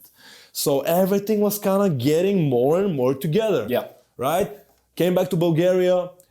To make it short for the viewers, the next few years of my life were spent with traveling as much as I could, touring with that band episodically as much as I can, and working part-time in an NGO that was connected to Erasmus. So I get to travel for free and see a little bit of the world for free and getting paid for it, right? So because I didn't have money for that. So I did that for a couple of years, and in the meantime, my studies was over, and I was looking at my future, 23-year-old at the moment. What am I gonna do?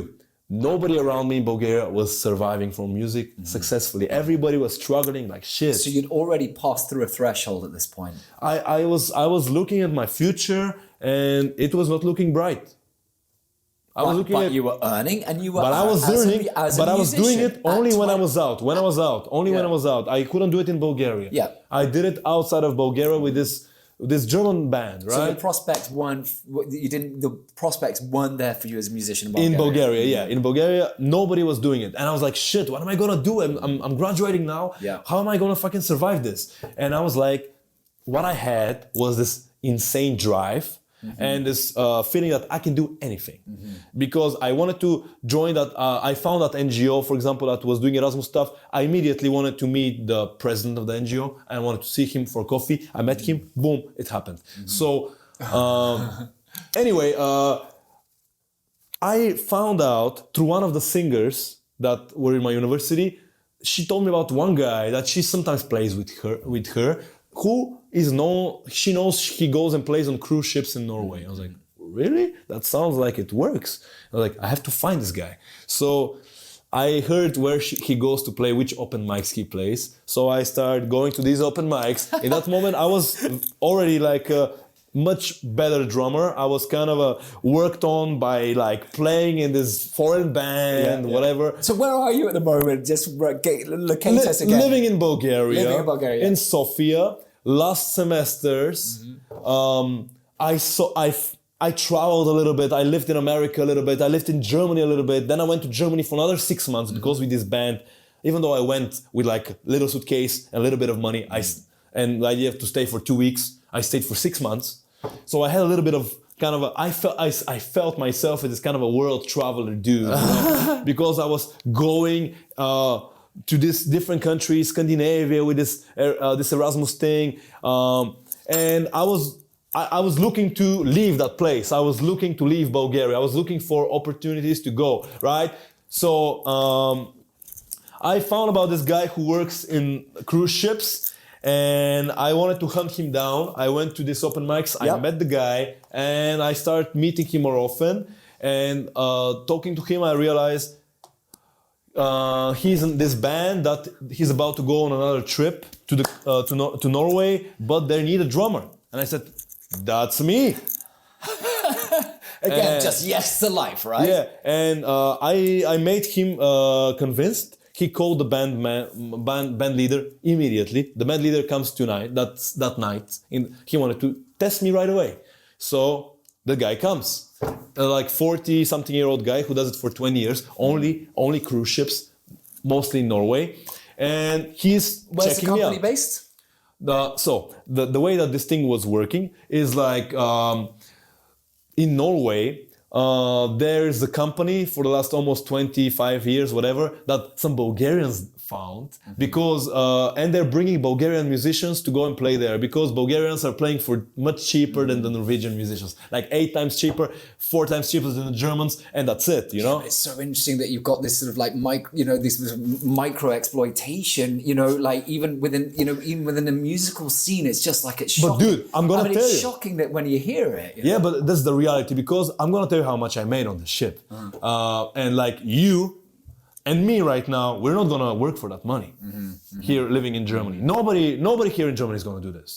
But if you live in Wrocław or Sofia and your prospects are to play in a piano bar in the center and to make $20 tonight or 15, that's gonna be just enough for you to carry your piano with a taxi to the club and back and buy a pack of cigarettes and a drink.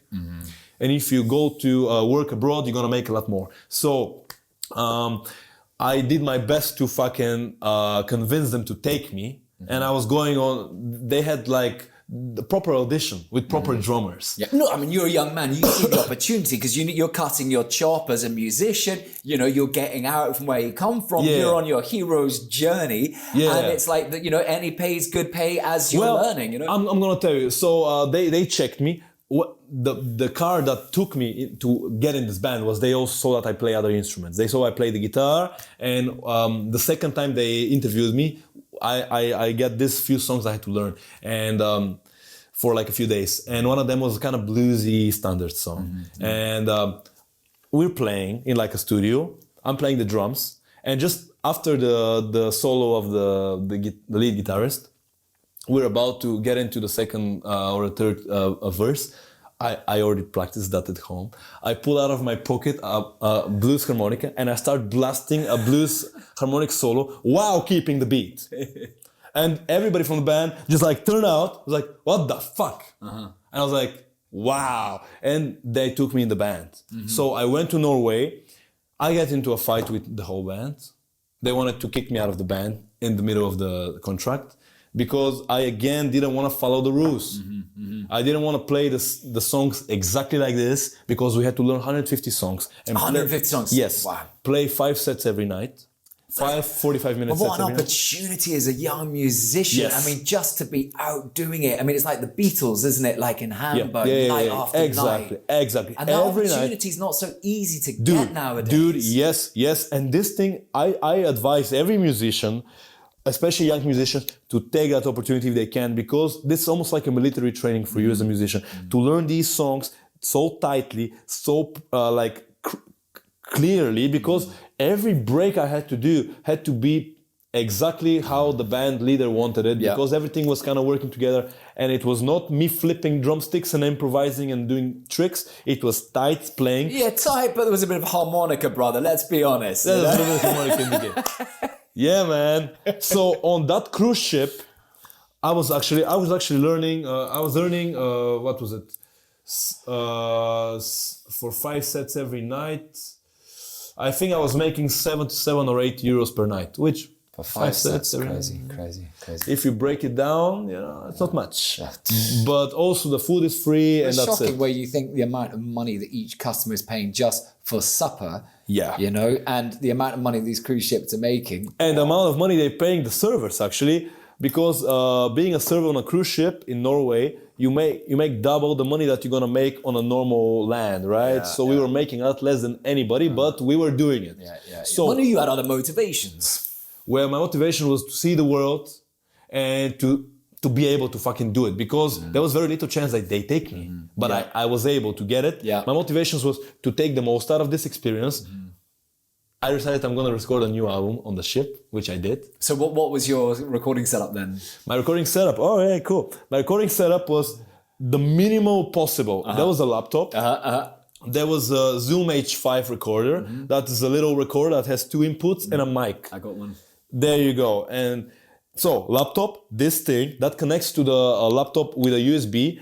So this thing becomes your audio interface. It has a microphone already built in. And you're using a microphone in the Zoom. There you go. That's a good sound there as you go. well. Yeah. And you have the headphones going into the headphones out. This was the main part of the setup. Then I had a little mini, like a MIDI keyboard that I used to program the drums, program the keyboard parts, and that's it. So I recorded some singing. Full size MIDI or small MIDI? No, tiny little Akai MPK Mini. 2 octaves. Like this Akai MPK Mini that is like 2-3 octaves with like tiny little. So this is album 4 on the ship, are you talking about? Yeah, on the ship. I made a. It's so interesting how each album imprints in the mind so powerfully, isn't it? And the album is called Oslo and Kiel, which are the 2 things. So my ship was going from Oslo to Kiel every day, and it was, guys and girls, it was 20 hours in the ocean every 24 hours and 4 hours on land, but you have half an hour docking and stuff like that. So this was very interesting because you're all the time in the water, all the time on the water. So it's very, I know, it's very isolating experience. So it makes you, and you live in this tiny little room that you can touch the walls this way, you can touch the walls this way, and you're sleeping there, and it's your music studio and everything. But I was able to do it, and I borrowed some instruments without asking, and I get into some trouble, but I did it. And I also even filmed a music video on the land with one girl I met on the ship. So it was wild stuff. Oh, there's such a romance in your story with the breaking out of Bulgaria and the people that you've known, the people that you've lost, going over to America, experiencing the streets for the first time, coming back, going right now I've got to get out of here, going to Germany, from Germany back to Bulgaria. I'm stuck again, getting on a cruise ship, making an album in the cruise ship. I mean, man, it's just like I mean, I know there's been lots of hard times, but now I'm getting to get the picture of why you're such a damn good musician, man. I mean it, because it's like, but this is old-fashioned training. I agree. You have to experience stuff. Okay, my motivation to do all of this stuff when I was 23 was, I realized where I stand in my life. I realized where I am right now. I realized where I want to be. I kind of valued myself against all the other people, and I realized, okay, cool, maybe I don't have what they have. What I can do right now is to squeeze in more experience than everybody else. Right. I'm gonna squeeze in more fucking things that I did instead of this guy or that guy or that girl or that girl. I'm gonna make more than all of you people, and this is gonna make me, because Powerful. I saw the effect that the American trip had on me, the first German trip had on me. All these things really shaped me so much for such a short time. But did you have a competitive thing? Like, did you think, I've got to get out of the shit, I've got to emerge from where I came from, and I'm gonna have to be tougher and harder and better than everyone? You did, yeah. So that was actually something that was conscious in your mind. I wanted to learn. I wanted to build my character. Yeah, because it's interesting, because it's like, what I find interesting is that there's a yay and there's a nay, and I find that very interesting with motivation, like, because there's one part of your spirit that's really like, I just want to live and I want to go out and I want to make the most of my life. And then there's this other part of your spirit which is like, no, I'm going to use the hurt and the pain and the bullying and where I come from, and I'm going to find my way. And that's just such a, that's such a powerful In a lesson. way they were together. In the way they were together. But I think that's the thing. But I think nowadays people are virtue signaling and they're trying to always sort of like just be their best and the rest of it. And people are often not kind of actually accessing the power of the underworld, that aspect of Hades that all of us know about. And it's so lovely to speak with you about that freedom in your story, about how much power comes out of all of that painful stuff, and how many great stories as well, because there's pain within it, but you're emerging literally as a human being step by step out of that twin thing, and they are part of the same thing. Yeah, boys and girls that are watching this, especially the young people, doesn't matter where you are right now, if you get to make a lot of stuff, just go and do stuff. This is gonna really elevate you. Gonna elevate you into a place you cannot even imagine, which what happened in my life. So the thing is, so your message on that front is, look, you've got to pack your day, you've got out, and you've got to get in the world and really seize your adventure. You have to do something scary. You have to do something very scary in a direction that you want to go. So this really elevated me. And what happened later was, cool, I have that fucking experiences, and now I really knew I have to go. So I finished the degree, I get a diploma, I saw what it is on these cruise ships, and I thought to myself, cool, if nothing works, one day when I'm 50, 60 years old or whatever, and nothing works with my music career, I'm gonna go back to these ships. But now, I'm not gonna stay on these ships. So you witnessed an opportunity and you got what you needed from it, but you were like, I will not be stuck here because this is a hole that I could be in the rest of my life. So I saw it as like a little lifeboat for me, for my future, number one. And number two was the quality of the musicians on that ship was insane, because that ship was 15 decks or 17 decks. Wow. And there was that big, almost like a city, and there was multiple places where different musicians were playing at the same time. So I get to see some wonderful musicians, and all of them were insanely good at what they did. And I realized, okay, cool. First of all, if nothing works, I'm gonna be on these ships. But second of all, if I wanna even be on these ships or anything, I have to be at least as good as these people or better. So I realized in that moment in my life, I have to go all in on the music, because that's my path, that's where I'm going, full stop. Yeah, dude, exactly. Because before that moment, before the 23-year-old guy on the ship playing the drums, I was still a little bit confused, because when you're in the beginning of your 20s or like any time in your life, you don't know what you want to do in your life. You have no idea. And so you don't know. Something conscientiously shifted in your mind. Yeah, because I was trying stuff. I wanted to be a vlogger. I wanted to be working in a I want to be a public defender. I wanted to work in NGOs. I wanted to be a musician. I wanted all these things, but I didn't know exactly what to be that one thing. And on that cruise ship, I rediscovered that if I want to be a musician, I have to be better than these guys on the ship. Because these guys on the ship,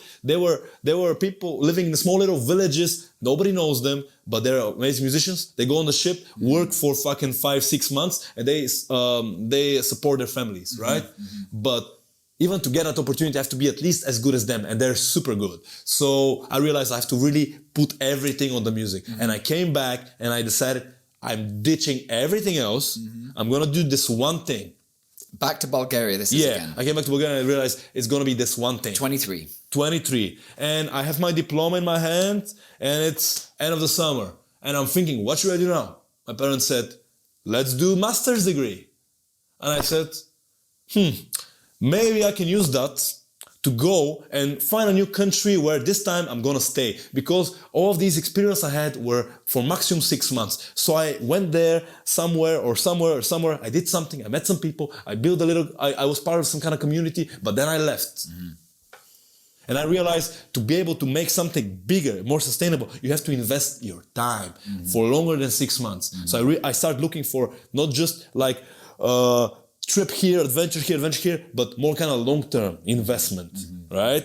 So I started looking for this opportunity to study somewhere, masters. And I found a few universities I really like in Scandinavia to do like kind of composing.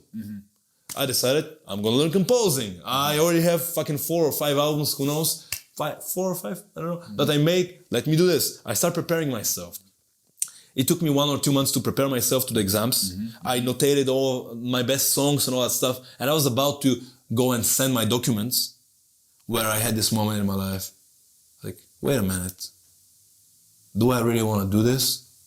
Do I really want to go somewhere for another 2 or 3 years and being told what to do by people that I don't know? And then I'm what? Then I'm 26, 27 when I'm done with it, in the end of my 20s. And do I want to spend the next 3-4 years studying again? It was so hard for me to be in this environment of the university. Because life was calling you, right? Yeah, it was calling me. I just wanted to do the thing. Not to study how to do the thing, to do the thing. Do the thing itself. Yeah, because I saw in first hand playing on the street with these bands. Well, you'd already done your initiation. You know, you'd gone through so many sort of rituals of, you know, becoming this being by that stage, right? And it's like, so that's so interesting that it manifested in this moment. You're like, no. I'm not sending these. I literally holded my manuscripts with my fucking notes and everything that I prepared, everything. And I was like, I'm not doing this. I'm not gonna do this. I'm not going there. I'm gonna fucking do it the real way. Just going and doing it. But what was the real way then? Well, I'll tell you. I hope so, DeanisHome. So then I'm saying, okay, what am I gonna do? Then I sit in my in the house of my parents in the small little mountain city of Vratsa, and I'm starting a little research. In that moment of my life, I'm getting very deep into my journaling, because I started journaling when I was 20 or 19 or 18, something like this. And at that moment of my life, I'm gonna tell you later about journaling, but in that moment, I'm writing a lot. I'm writing every day, and this journaling stuff becomes like my best friend. It is my best friend.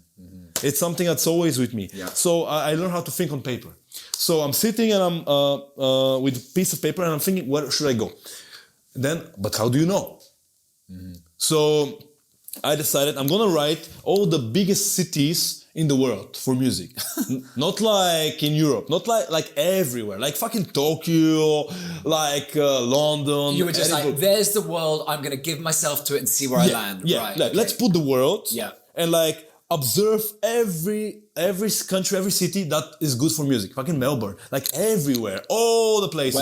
Where will take me? And how do we? And let's list them and see which one is the best for me based on some factors. I found a website that puts different cities against each other and checks and shows you how much is the coffee cost in London compared to Berlin, compared to Melbourne, how much is the minimum wage, how much is the rent, how much is this, how much is a taxi ride for whatever. You look at the whole thing. Yeah, I already took like 20, 30 cities that I like, and I started like comparing them. And during that comparison, Berlin comes in on the top, right? What qualities? Well, mostly... Sorry, what year and what qualities? I'm 23 years old, still, or 24. He was 240 by this stage, I tell you, the amount of lifetimes you got in there. I don't know. And I'm sitting there, I'm looking, this was 6 years ago. So 2017. I'm checking them. Berlin comes on top because it's first of all it's kind of cheaper than many of the other cities. It's accessible to me because of my European passport. I can just go there. Not like with America, it's so more complicated to do it, or Australia, whatever. So it's accessible. It's cheaper. I already been to Germany twice. I kind of know the mentality a little bit, so I can predict what it will be. Yeah. So, and one time during my trips with this NGO through Europe, I had 8 hours layover in Berlin. So I took a train from the airport to the city, and I was walking around. I ended up on Hackschenmarkt in Berlin, and I was like looking at this, and I was like, what the fuck? This place looks so beautiful. The architecture, the water, the people. It's a great spot. Yeah, and I'm passing through Berlin, all the graffiti, all the art. I was like, what the fuck?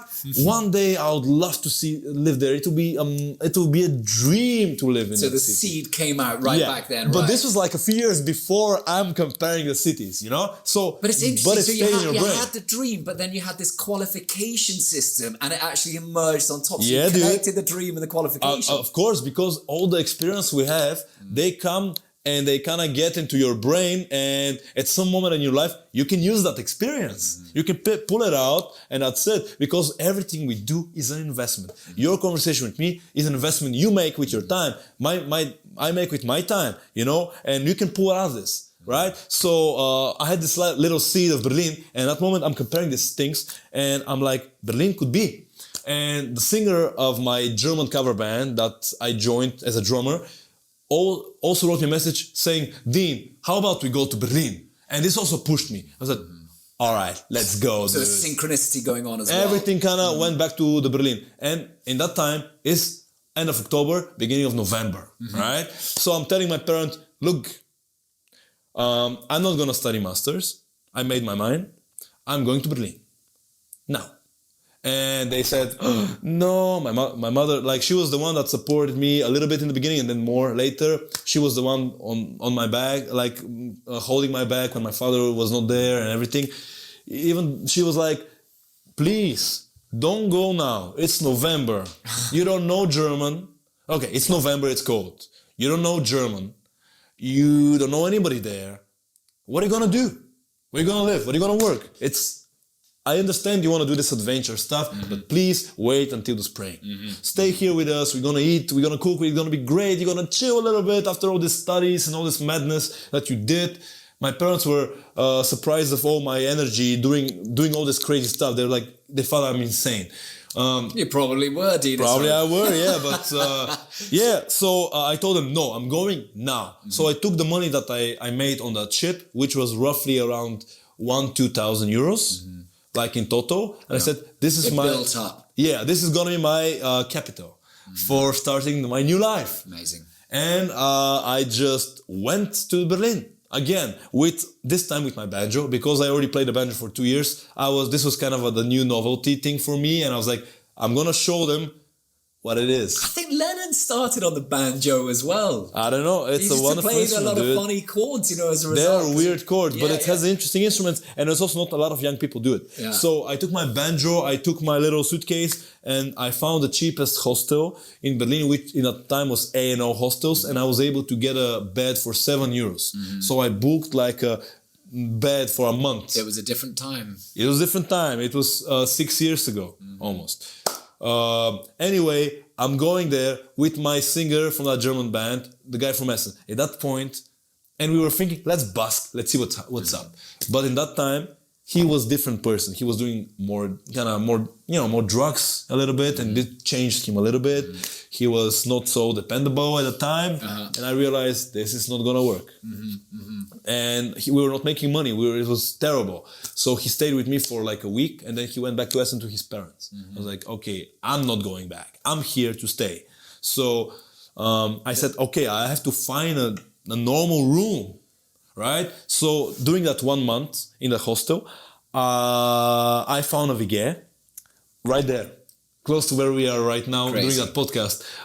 And I was, I found this on the internet, and it was a tiny little room, 9 square meters, little closet that they were asking for $340 rent, right? So I was like, all right, I'm getting it. And even back then, it was impossible to get a room. It was so hard to get a room. So I'm living in the hostel still. There was 2 girls living there, and they said, okay, cool, come for an interview. And in that moment of my life, I was so fucking focused. I was so dedicated to everything I was doing. So I'm making these fucking stories, and I think I was making Instagram stories back then as well. And you sometimes repost those. Yeah. So I made on my story that I'm going to my new apartment. This is going to be my new apartment. I didn't get in. I didn't accept me. I'm going to an interview with another fucking maybe 10 people. But I already said to myself, this is going to be my flat. And unfortunately, before that interview, I was so tired. I fell asleep in my bed in the hostel. So I'm waking up almost at the time of the interview. So I'm late. It's raining. It's November in Berlin. And I said, I cannot miss this. I cannot miss this. So I get on the train. I get out of Zonenallee here at Bahn station. And I see my watch. I was like, shit, I'm going to be late. I'm running on the bridge with my jacket. I'm sweating. And I'm looking at the neighborhood, like, fuck, this is beautiful here. And I said to myself, I'm going to get my flat. This is my flat. I am actually saying the words. I'm saying it over and over again while running to that flat. I'm saying, this is my flat. I'm getting that flat. And I'm running there. I arrive. And I said to myself, I'm going to do everything to get that flat. And I'm arriving to this interview. I'm 24. There's 2 girls living there, both students, one 21, the other one 22. And I do my best to be as charming as possible. And I saw one of the rooms, one of the girls had a ukulele. I was like, oh, there we go. I took the ukulele and I started blasting songs on the ukulele that I knew. And I was like, I want to play your song. There's your audition, yeah. And I'm trying my best to fucking make them crazy. And they're like, they're taking it nicely. One of them tilts her head on the side. You know how girls are when they like you. And long story short, they accepted me. They were really thinking between me and another musician, but they took me. So this was my first flat. I got this flat. And my Berlin story started to happen. Wow. The first problem was I had no money now because after a few months, after 2-3 months, even 2K are going fast in Berlin. You pay for this, you pay for that, deposit here, this thing there. And on the 2nd month, 3rd month I'm there, I'm starting to get super afraid, even like in the winter. I took one job in end of December, delivering food with a bicycle with delivery. It was the worst job I ever did in my life. So sad. And then I said to myself, no, I cannot do this. I have to make music. I didn't come here to deliver food. I didn't went through all of this to deliver food and not play music. So what happened then was, I just want to make it short. But this is interesting because it's like you've got the conviction of the path. You're going out on the path, and it's so interesting. These obstacles that are coming again, you're at such a critical point because it's like, the blockade has come. You literally cannot do your path. You have a choice of, either you stop and then you lose your room and then you have to go back or God knows what, or you have to find a way. You have to find a way forward, and the money are back. I remember I had like 600 euros in my bank account or less in that time, and I was like, I'm going to the grocery store and I'm very picky what I'm buying. This is like this moment in your life that you've been spending tomatoes or mushrooms. Yeah, dude, it's like imagine you have that little money. And you've been spending for 2-3 months and nothing is coming in for the 3 months. Nothing. Just out. And you don't see a place that the money are going to come from.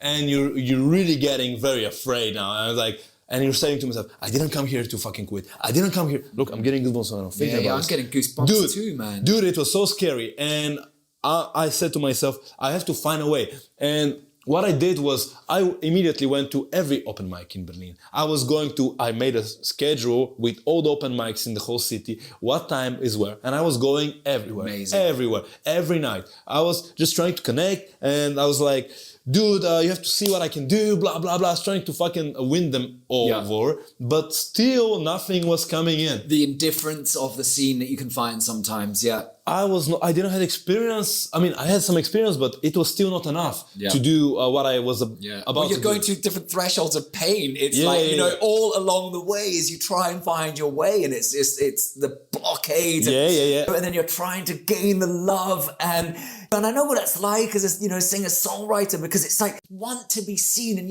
there's something in there. And then the world is so competitive and there's so many amazing people out there, but also people have got other stuff on their mind as music. I mean, it's also not like the 60s in the same way where it was like, that was the guiding light of the culture. The music, I mean, it's important in a very different way, but it's not that centralized thing in quite the same way. So you come across the indifference and then it's like, well, it becomes part of the sort of challenge of the songwriter to get the message, because you have to go further, because it's like people don't have quite the same ears to hear it nowadays. Yeah, and also there's a lot of very good people who are doing it, and like so many good people. Yeah, and I realized, what am I gonna do? I get one dropped in one bar. They offered me to facilitate open mics, which the guy offered me $20. Like, what? $20 a night? No, it's nothing. I cannot do it $20 a night. And it was already February, so the money was almost done. I realized I have only enough for one more rent, right? So I have to really do something now. And I was like, what if I go on the street? And I went on the street. I made $30-40. So just to hold, because this is such a critical moment in your life, because you've done it in America and you'd had a taste of it in Germany as well. But this was the moment where you had to go to the street. I had to. You were at a critical turning point in your life, and it was like I was not going back because I did one trip to Bulgaria on New Year's Eve to take all my instruments that I had. So it was a different trip. This was a very important trip because I went back. And this time was very different, because every other time I go back, it was like, in a way, I go back, but I'm coming. But this time I packed everything. And I had that dinner with my family, and I told them, I'm going. And my father was like, but when are you coming back? I said, I'm not coming back. Like, but when are you coming back? Like, I'm not coming back. I'm going. Because my father... In that time, we were already in much better terms. He believed in me. He saw me having this... Which is a wonderful thing to hear. But my father is a person that was born in that little village, and he never left. He never took an airplane in his life. He never spoke any other languages than Bulgarian. For him, this is his life. My mother traveled, but my father never did. So he couldn't comprehend the idea of me leaving, like, for good. I was like, I'm leaving. And I took everything. I took the necks of the guitar so they can fit into the fucking suitcase. I took everything that had some value that maybe I can even sell. In Bulgarian said, when the knife goes to your neck, right? So, and I'm there in this tiny little room. The money are almost gone. I had this 9 square room, and full of instruments everywhere. And I was sleeping on one single thing that was going on the ground and up. And I started going on the street, and I started making a little bit of money. Like, there was not a lot. It was like around $30 a day. But I made a calculation. I was like, wait a minute. If I make $30 a day and I play every day of the week, every day of the month, this means roughly in the end of the month, I'm going to have around $900, which is not too bad, which is my rent and my food, yo. Then I'm going to be fine. And I said, let's go. And I started playing on the street every day. Seriously. And now what was your setup at this point? My setup at that point was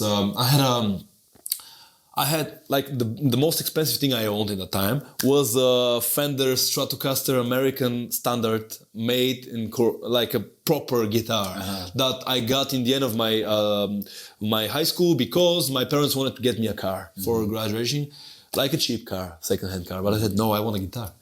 And I got some money together and I bought this guitar. And it was the most valuable possession I had, like a proper guitar, electric guitar.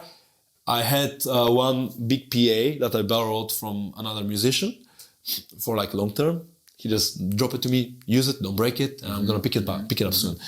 So I had this PA. I had to figure out all the other parts. So first of all was the electricity. You need electricity to play on the street. So I got a big car battery, super heavy, and inverter that changes the electricity from the battery to, you can connect. It gives you a socket, one socket. So I was connecting the PA into this car battery into the inverter. So electricity done. Next thing was what else am I going to use? Electric guitar, microphone stand, microphone, and speaker. But I needed a mixer, or how are you gonna connect? It's like a PA. It has like one input. Yeah. That's it, and like a volume. So you cannot connect multiple things. So in that moment of my life, I had one loop pedal that I bought like a year before, watching these YouTube videos. I tried it for 2 days, didn't like it, put it back into the box, stayed in the box for 6-7 months. But I took it with me because maybe I sell it. So I took this loop pedal, I was like, this thing can combine my signals. So guitar goes here, microphone goes here, from this out, boom, to the speaker. Oh, so you're using it as an interface? I use it as a mixer, live mixer, yeah. And then I start slowly looping a little bit. This was my setup, one loop pedal. So the looper goes into your setup out of the necessity to connect everything together. Yeah. That's a crazy story. Yeah. And the just, I'm sure you could have found it later, but that was the way that you came to. I mean, all of these building blocks are coming out of such necessity. Yeah, it's so everything poetic. Dude, everything comes crazy. If you saw my first pedal board, it was like boxes from IKEA that I put holes in them so I can fit my pedals and cables. So the beginning was just one loop pedal and one drive pedal for my guitar to make it louder. Crazy. So it was very bare bone. And later on I added my first drum machine, which was this little pocket operator that I used for more 4 or 5 years. But these things cost like 60 euros. And for me, that was a big investment as well at that time. It's like $60 to buy this thing that I don't know if I'm going to use. And this became the kind of the most important part of my setup. Well, this is so interesting as well, because I was speaking to a young man today who was asking me some advice. He's trying to get his setup sorted out for what he's going to be putting out into the world. And I was like, what's your budget? And he's on a very, very tight budget. You know what I mean? I actually ended up advising him and said, look, you don't get a camera because at this point, you're blowing so much of what you've got. Like, just the first thing is to get the audio really good, because, you've got your smartphone and that's such a great image nowadays. So don't blow it on the wrong thing. Yes. And, and what I find so interesting though, is that you were making those critical choices, right thing at the right time, leading to, and the goal always being so that I can function, so that I can do what I need to do, so that I can make my rent. And everything connects. In the second reason, there was 2 reasons I went on the street. First of all, I had to make money somewhere. The second reason was I had this romantic dream that came from Henry Rollins, from one of his books. He was talking about, I think it was Black Flag Hundreds or Black something like this. It's like 100 shows in 1 year, on 100 like in 100 days. It still gets my goosebumps going, because I read the book that I told you about. Our band could be your life, which for any sort of young musicians, you've got to do this. And that was the thing, in my journey, heading out in the van, back of the van in Scotland, going all the way across Europe, like shivering in winter. And it was like, man, those bands in that American early indie punk scene, and they're selling the tapes out of the backs of the van, of course, doing whatever needed to be done. Yes. And it was so inspiring, just the level of passion that they had. It's good that some of them recorded that, so people like us can listen to that and get fueled up, because the problem is... and it also teaches you that, and this is something that comes out of your story so much, is like how to use limitation. Whatever you've got, if you're hungry for it, you can use the most basic tools to make wonderful stuff. True. It comes from necessity. So I had that romantic dream from that story, which was, I want to be able to play 200 shows this year. If they can make 100, I can make 100, 200. You're overcoming your idols. Yeah, I mean, this is just a romantic idea. Yeah. So how many did you get? I made them. You did 200 shows that year? I made them before the end of the year. What I did was, I started putting on my calendars a dot on every day that I played a show. And I was counting open mic show as well as a show. Dude, this is so inspiring. Honestly, it's so... What? This is wonderful stuff, man. That's just like that passion, it's just... So in that point, it was not even about the music anymore. It was about putting the dot in the calendar, Putting the dot in the man, we've got to come back to that later, because that's like something you can patent. Putting the dot in the calendar. Ooh, dude! But I'm like, I want to be like short with my stories, because I tend to keep talking a lot. But this is in a nutshell how I got to Berlin and how I started playing street music. Yeah. Because I got here by choice, and playing on the street for me was out of necessity. I wanted to play 200 shows that year. And I tried my best to book myself. But I had no experience. I was 24. I didn't have great music out there. I didn't have great live show yet. I was not convincing. How did it go financially? Like, were you making that 1,000 a month, or did you get more? I was making that 1,000 a month. I was making plus or minus something, you know. But you were hitting the margin. You were paying your rent. I was playing the shows, dude. And you're still in Berlin, so something must have happened. Well, I was surviving from it, dude. I was surviving from it, and I was very determined to play these shows. I was playing every month a show. Then the next thing came. Every day a show. Every day. Every day a show, yes. Every day. Thank you. Then the next goal became, let's make an album a month. Which happened... God. Which... Man! I feel like I'm going back to the start with this. It's awesome. This thing came from another person, out of one of my heroes, who is not famous at all. His name is Nether Friends. He doesn't know about me. But this guy, you can check him online. I can talk about him a lot, but you can check him online. He had that moment in his life that as a poor musician in the States, he started doing one song in every state while being on tour. And the next year he dropped that. Next year he made one album a month. And the next year he made 2 albums a month. Then the next year he made 3 albums a month. Then the next year he made 1 album a week for an entire year. Dude, you got to send me this guy's link. He sounds amazing. Right now. Yeah. What's his name? Nether Friends. Nether Friends. Nether Friends. Nether. With TH. Yeah. Nether Friends. Wow. Nether Friends. Free ends. Nether Friends. Yeah. He's not famous. He has like podcasts on YouTube with like 3 likes. Crying out loud. But so how did you discover him? Well, somehow one of his songs popped up into my recommended list while I was discovering this kind of indie music in the beginning of my 20s, 21, 22. And I saw this song that blew my mind. And I wanted to use it for one of my videos in my wanting to be a filmmaker phase. Just chance again. Yeah, and I wrote him a message because he had like fucking... Did you reply?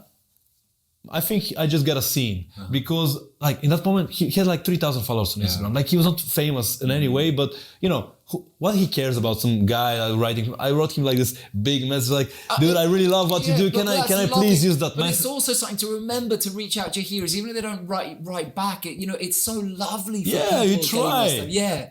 And it's not about wanting something back. It's just to let them know. Man, I had this exchange yesterday. There's this guy called KP. He's got this thing called the Build in Public podcast. And I want to actually talk with you a little bit about it later. Okay. But I wrote to him on Twitter yesterday. It just reminds me. And, he's just been teaching me so much about at this point in my life, about, how I'm trying to sort of like reinvent on certain levels. And I wrote to him and I said, KP, it's just like what you're doing. It's like really inspiring. And it's, it's a bit of a sort of like guide for certain things I'm doing. And he wrote back and he goes, wow, Jim, you made my day.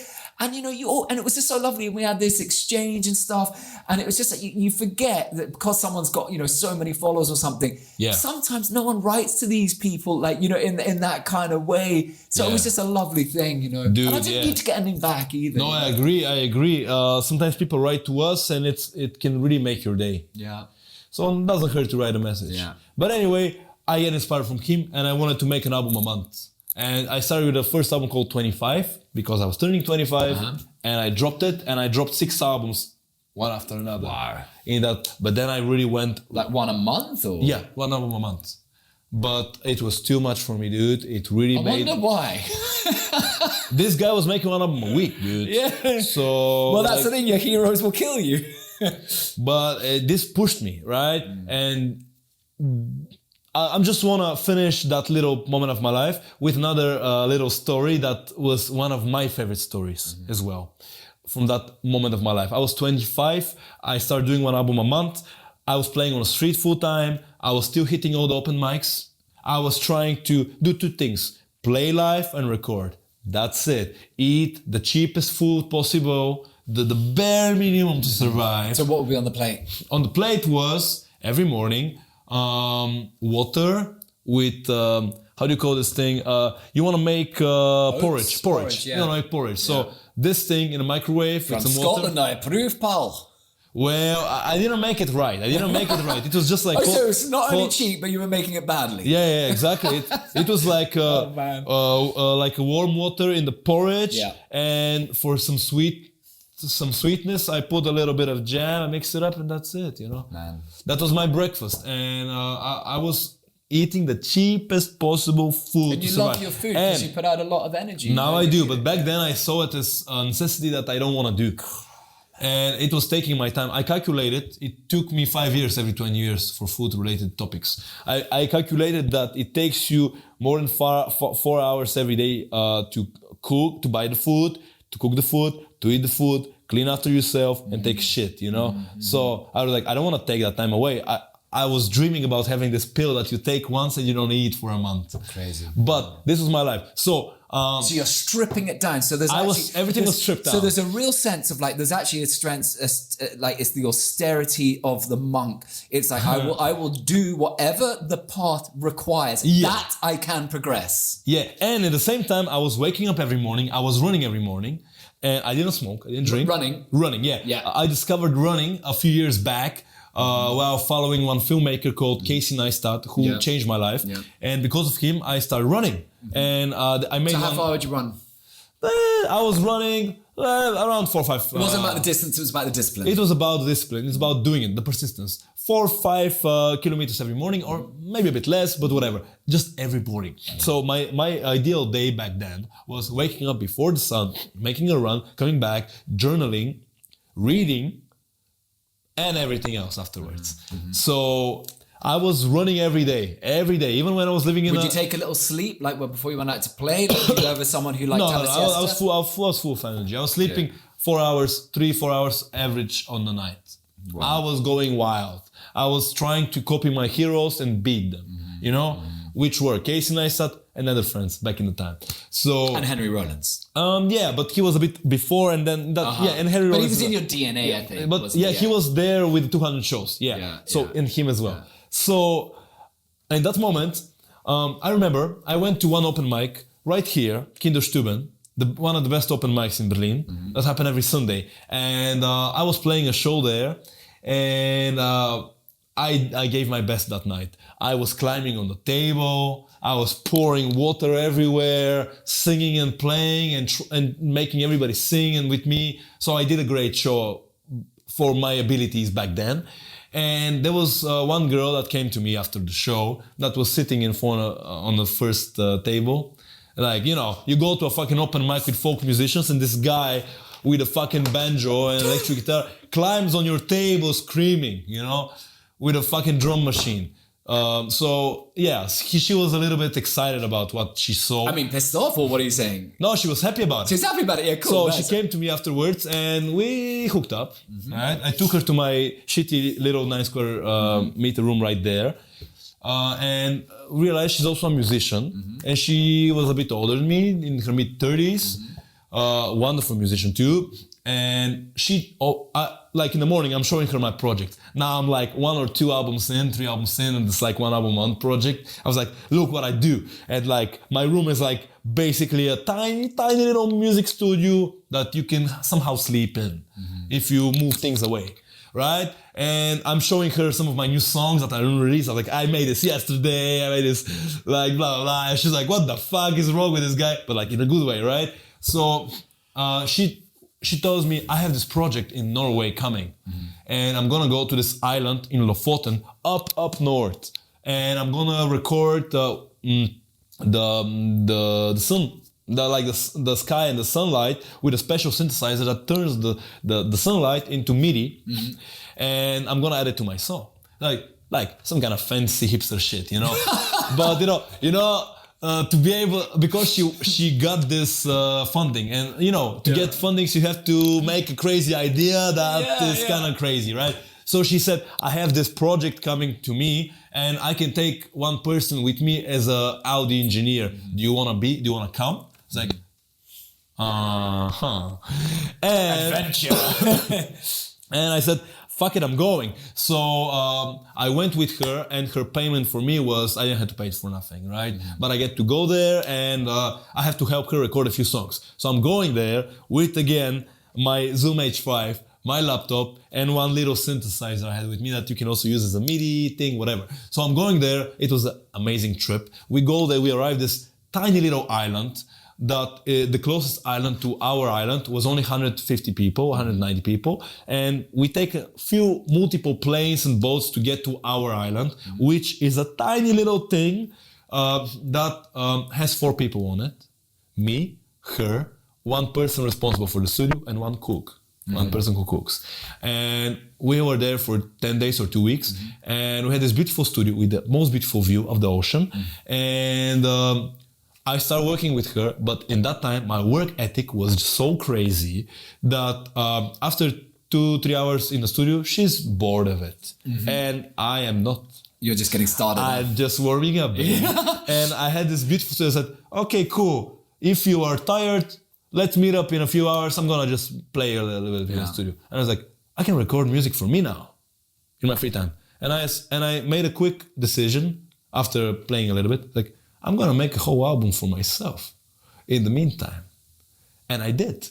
And I wrote and recorded a whole album for 10 days on that little island while working with her.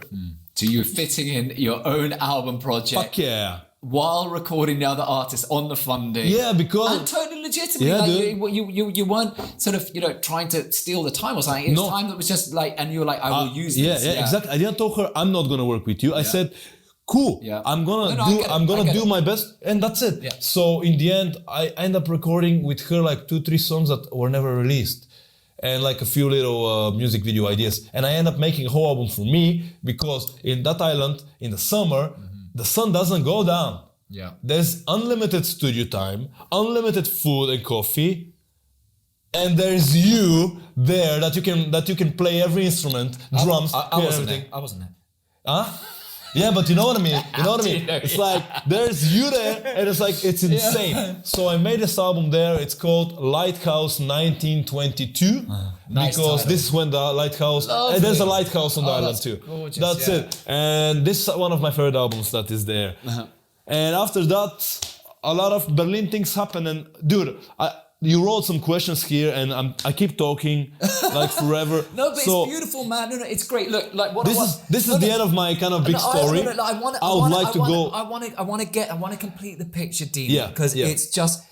There's so many inspiring things that are coming out of of the richness and the depth of that history. So let's just keep in there, man. Yeah. So this is one of my most inspiring moments that I had on that island, where my deadline was so short that I literally made one of the songs on the airport in Oslo. You decided with these projects that I will do it within this time because the music must be characterized by the situation, the circumstance, and the surroundings, and I will do it in that time, and I will not fail. And that's very interesting because, and I think that's very inspiring for other artists because, so many artists sort of get stuck in their projects and it takes forever waiting for stuff to come in. And I don't mean that critically, we've all been there, but you have this attitude of like, Neil Young used to have it of like, I will record this as a snapshot. It wasn't about perfection. And that's the reason that his music is so very living. So I find it really interesting that you were really trying to capture that energy in that time. Deadlines. Yeah. One of my heroes, Nether Friends, he used to say that when he was mixing, because he made so much music for so short, he was putting a time clock like on the table.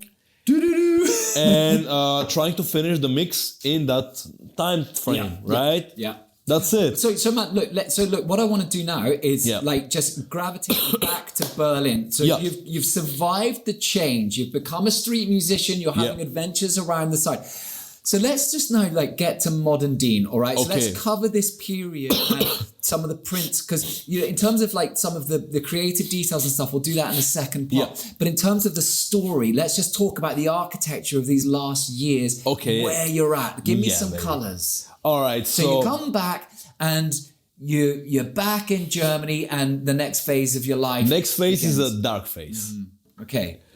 Take me into the dark. All right. So before the dark phase, I was highly motivated, crazy guy, waking up early, like a machine, half animal, half machine, And in that moment in my life, I started getting to know some musicians on the street, and I had a little negative situation with the Berlin community in Berlin. So what happened? What happened? All right. So that night that I met that girl on that open mic, during that time, I already found one guy who was kind of I don't want to say his name because I don't want to bring anything negative towards him. But you can still talk about the experience you had. Yeah. But I would say that there was one guy that I found on one of these open mics, and I really liked him. And he really liked me, and we started busking together, meeting with each other. He was a bit older than me, and we were becoming buddies and kind of pushing each other's up because our energies were very similar in many ways. So, and I told him, I'm gonna steal all your tricks. And I said it in a very positive way. I think if somebody says this to me now, I see it as a compliment, because like, yo, I wanna give you everything. This is where I'm at too, man. There you go. Fuck yeah, dude. Fuck yeah for that. So I told him this, and he was going through some bad moments in his life, maybe, who knows, but he got a little bit angry at me. Especially on that night on that show. So his perception is you're stealing something from him. Yes. Well, he came to me on that night and told me that I stole his a few things with his hand movements and the way he talks to the people, and he told me that was not cool. And I said like whatever. I didn't took it seriously. For me, it was not serious. Yeah. But then 2 days later, I received this big message. Like on my social media from him. On you, like to you personally or in personally public? To me. Yeah. So not a public post. Not yet. Not yet. Yeah. Oh god. And I started bouncing with him, and I told him, "Don't be a bitch. That's talking shit. You're talking shit right now. That's bullshit that you're saying." So you defended your space. Yeah. I was like, "You're crazy." What I said was a compliment to you. I don't want to be you. I don't want to I want to be me. But. Like you're taking bits from everywhere. That's what you do as a young artist. Of course. And he got very upset, and he made a video against me, where he didn't mention me, but he mentioned the situation, and a lot of people in that community that was there, like the Blink community, the open mics and everything, a lot of people jumped to defend him and on his side. He became like the victim in that situation, even without saying in that video my name, but kind of pointing towards me, and I get some negative hate mail from people that, I didn't do anything to these people, right? So I saw them, I saw that thing, and it's really pushed me away. And at the same time, I met another guy who became my best friend for like a year, which is also not a great idea, but whatever. So he was the opposite. He was a full-time street musician since more than 10, 20 years, maybe. And he was not part of the community in a way. He was not on social media. He was just playing on the street. He was very good at it. He was a singer-songwriter from Ireland. He was making good money and people loved him, but he was not trying to be a star. He wanted to make good music and get paid and fuck girls, and that's it. And we became friends. And in a way, he also was like, look at that community. You think you want to be in that community? This community is trash. He was telling me a little bit like that, and I didn't want to think like this, but these people treated me like shit, and I didn't do nothing for them. And I remember I met another busker that was also quite famous, and he defended this other musician in the video. And I met him at Friedrichstrasse at the busking spot, and I was so angry. I was like, dude, you said these things against me under this video. Do you want to say it now in my face? And he was like, I didn't know it was you, blah, blah. It was a mistake, whatever. I was like, fuck all of you. So you wouldn't own what he'd done?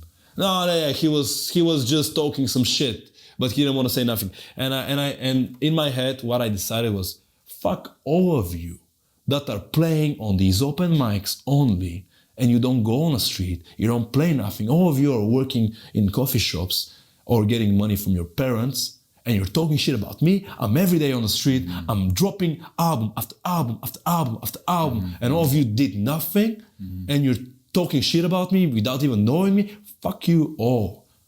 I'm not gonna be part of this fucking team, right? So in this moment, I kind of decided I kind of put my back against this kind of community. There's a pain there still. No. I'm gonna, That's okay.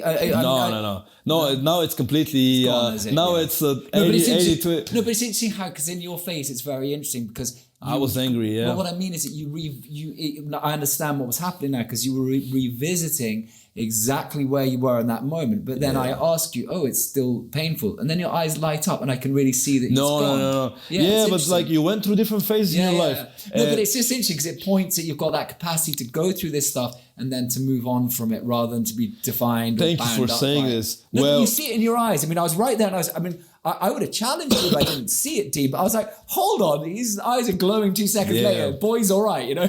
Well, I did make a few mistakes myself. Well, didn't we all?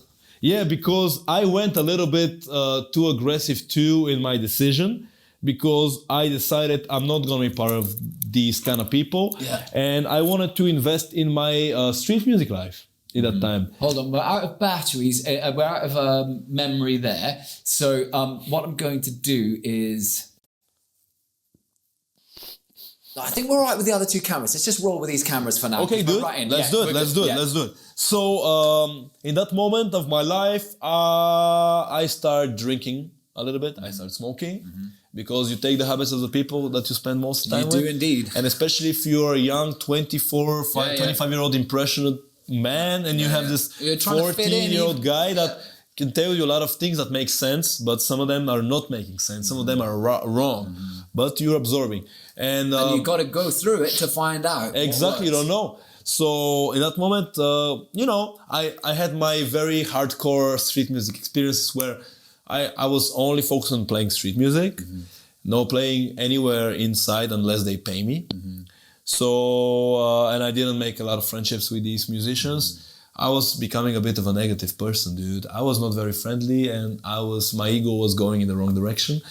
And I can only say that now. I can only see that now when I'm going back in retrospectively seeing how I was thinking and what I was doing. So, but there were also reasons why you were getting into that space. I mean, it's great that you can look back and see it, but it's not that you're just becoming an asshole. We know there's some deep, like painful experiences when you become a part of community and you feel a sense of rejection, and then people are sort of like go through that rejection and actually kind of doing active stuff against you. You know, that's painful stuff, especially as a young person. Dude, I was angry because this guy told me he's gonna get lawyer against me. Like, what? What is going on here, dude?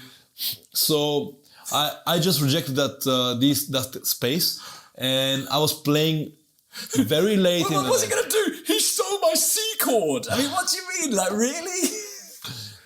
Anyway, now I'm cool with that guy. Yeah. That's nice. I mean, in a way, like. Cool as I could be. Water's passed under the bridge. You don't have to be best friends, but yeah. No. But it was a pivotal point again, and I joined a different type of crew of this kind of a dark street musicians, and I was playing very late at night. I was trying to make the craziest experiences possible. I was playing, people were around me. I was drinking every night. I was smoking cigarettes like crazy. I went on little street music tours, different cities, stuff like that.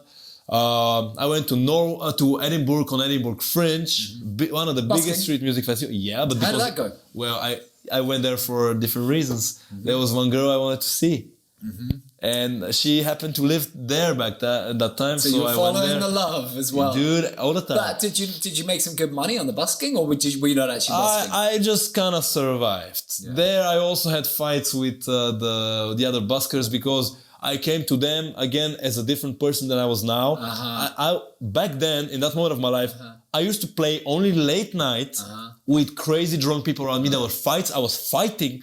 People were attacking me.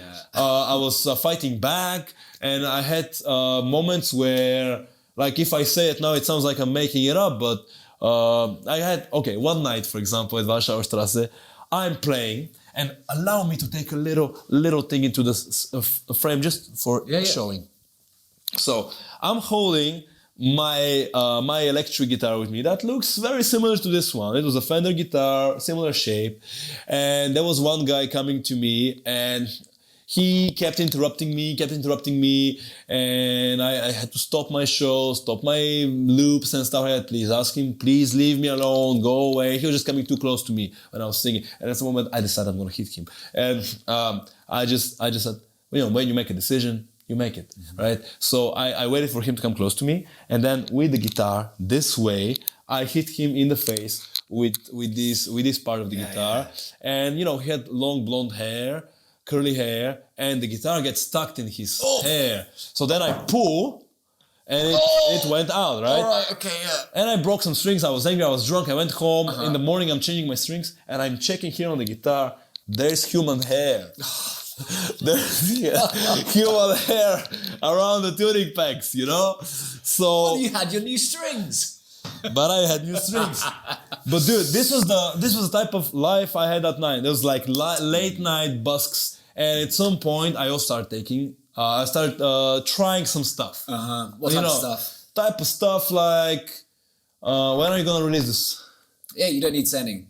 Don't sending. Like, but I understand where you're at. All right, so I tried a few stuff, and it was making me even more kind of aggressive, negative, whatever, on the edge. So essentially, the yay and nay energy had gone out of balance quite significantly. I stopped running in the morning. I was like, I was still very productive. I was still producing like crazy, but I was becoming more negative person. Yeah, but you can produce out of the dark and you can produce out of the light. That doesn't mean that you're happy. You're I was producing out of the dark. Yeah. There were some songs that you can hear now that's on these albums, and some of them you can see they're not coming from the best place or not as the last place. Yeah. So, which doesn't mean they can't be great songs as well, brother. Maybe, yeah. No, you're right. It's about expression. Mm-hmm. So that time, it took me like 1 year that I was in this kind of a thing. I was still changing flats and everything. I found one flat. I was living there with some crazy girls. There's a lot of stories there as well, but let's keep it to the basics. So I had 1 year of kind of a downtime, I would say. I was still busking. I was still playing a lot of music, but I was not so friendly. I was not going to social events. And then I got this person out of my life as well. We had an argument with him, and I became again alone. And a little bit later, I met one girl that changed my life drastically. We were together for 2 years. She was my ex-girlfriend that we split up last year. You're my fucking queen. Yeah, my fucking queen. So she was this insane girl that had so much order in her life. So much going on, so much family, order, good stuff, and at the same time creative artist. Keep speaking, man. Keep speaking. I'm going to change a card because I just want to get the wide on this as well because I'm just so fascinated. All right, so I'm just going to keep going. So this girl made me see myself from her perspective. I mean, she was not looking down on me. She just. So where was she from? She was born in Germany, but her parents were from Vietnam. So she was a visual artist, a filmmaker, tattoo artist, designer, so many stuff. Also part model, a lot of things. She had a lot of stuff going on, and she was able to do everything. You know, she was a very calculated person, very zen-y person, and she changed me drastically. She changed me. I realized when I was with her that I had no friends, and I was doing the Berlin lifestyle, you know, which can take you down into the darkness. Which can take you down, and she was looking at me. She was not criticizing me. She was not putting me down. But she was holding a mirror of accountability to you. Yeah. In a way, she was just like said, "Okay, if you really think you should do that." Shit, we got full cards. Cool. So you're in the darkness. All right. So, you're in the darkness. Yeah, I was in the darkness. What do you do when you're in the darkness, brother? What I was doing when I was in the darkness was I was very antisocial. I was just playing the music. Playing the music meaning I was going and still busking every day or almost every day, making a party. And I was recording a little bit of music. When you're sleeping like 3 or 4 hours a night at this stage. Yeah, maybe a little bit more. But why I say it was the darkness is, but I kind of lost in that moment that spark that I used to have before. Yeah. And in that moment of my life, I was playing only covers on the street because I found out how I can make money with these covers. So, but you felt like you were losing a part of yourself at the same time. I really did. I really felt like I lost a big part of me, and I lost the fun. And if you trace the album, you were back on the ship. What? You were back on the ship. In a way, yeah. But in the darkness, in a sense. Yeah, in a dark way. And if you trace the albums I was releasing back then, you can see that the music I was dropping as like albums was more freaky and more experimental because my brain was so sick of playing these covers that I really wanted to experiment. You need to offset with something much more wacko. Yeah. So I was trying. You arrived in Berlin, brother. You got properly into Bohemia, I guess. Yeah. Yeah, it was really becoming a Bohemia because it was like a lot of different girls trying different things, and my original music became a little bit more electronic. I tried some synthesizers, drum machines, and I was writing songs and recording songs that these songs they don't work live. But I needed an outlet. I needed something to make something creative to do because I was sick of playing these covers. And I was antisocial. I met this girl, wonderful girl. Her name is Tyne, and she... And this is My Fucking Queen, the song My Fucking Queen. Yeah, which is such an epic song. Yeah, she was such an epic person. She is. And... You're still in touch? Not as much, Not but anyway, Not really. But the thing is, her life was so different than mine. She had this wonderful group of friends that she was meeting all the time, at least once or twice a week. They were eating together, doing these things like a family, and I didn't have that.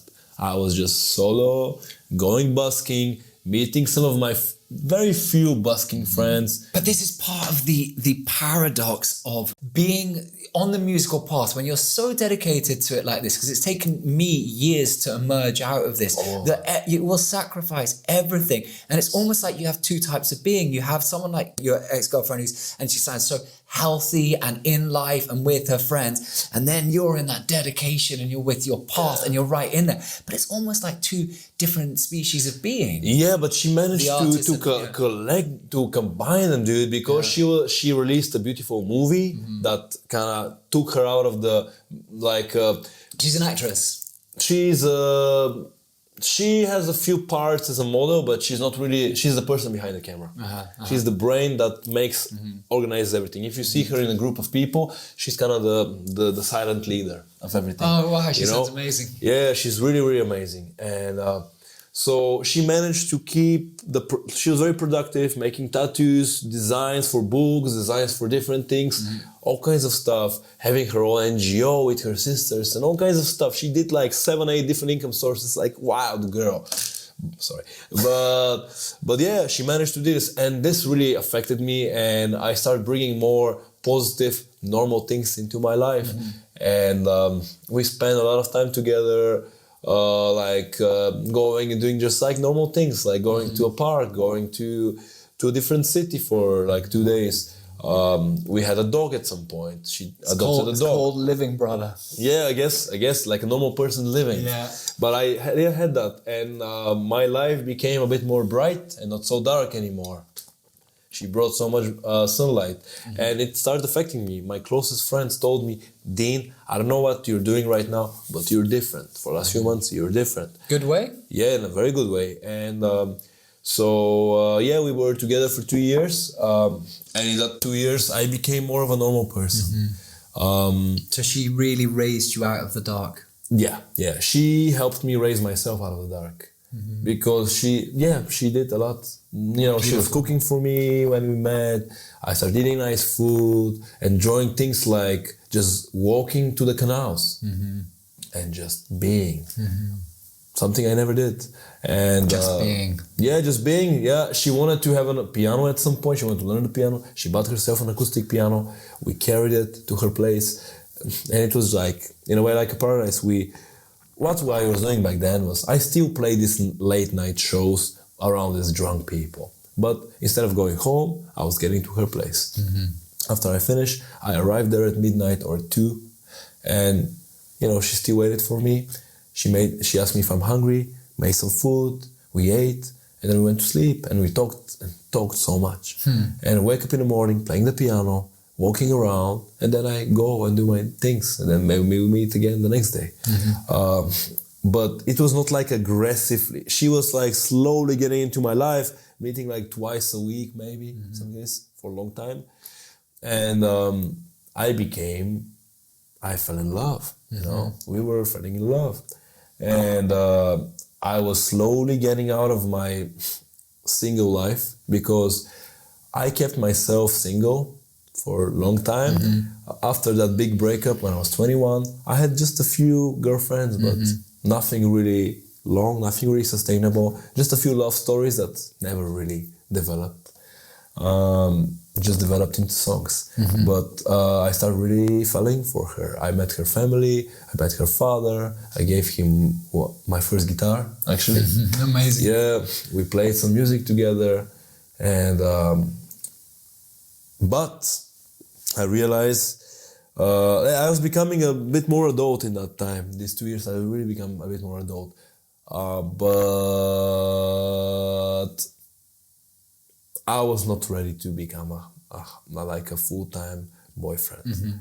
It was my life was bringing me so many other things that I really liked that I didn't really want to leave behind. So when you're in a relationship, you become a duad. The two become one. Even if, of course, you've still got your own life. No, we didn't become one. No, but what I'm saying, there's a merging together, and it can still, of course, you've still got your paths and you're doing the rest of it. But what I mean is that there's a narrowing of sorts, because obviously when you're single, you're looking out into the world like this, and you don't have the responsibility. You know, I'm not colouring it as good or bad. I'm just saying that it's different. You've got that sort of narrowing, which is very beautiful as you take someone into your life. Of course, it must come with compromise. If not, there's love is such a complex thing, and it's bound in the capacity to give a part of yourself into it. While of course you can't lose all the things that make you who you are. But it's just so interesting because you seem to have come to a point where the narrowing was beginning, if I understand, was beginning to threaten the different opportunities out in the world, or this path that you were on. There was, you said there was a but. So what was the nature of the but? What was it that drew it to an end? Well, I really like to be single, dude. I really like to fuck around.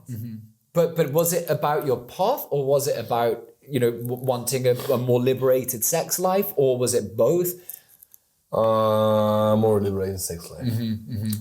She didn't stop my path as a musician. She actually helped it because I learned so much from her. So you weren't ready to commit to one person in such a way? No. I tried and I failed.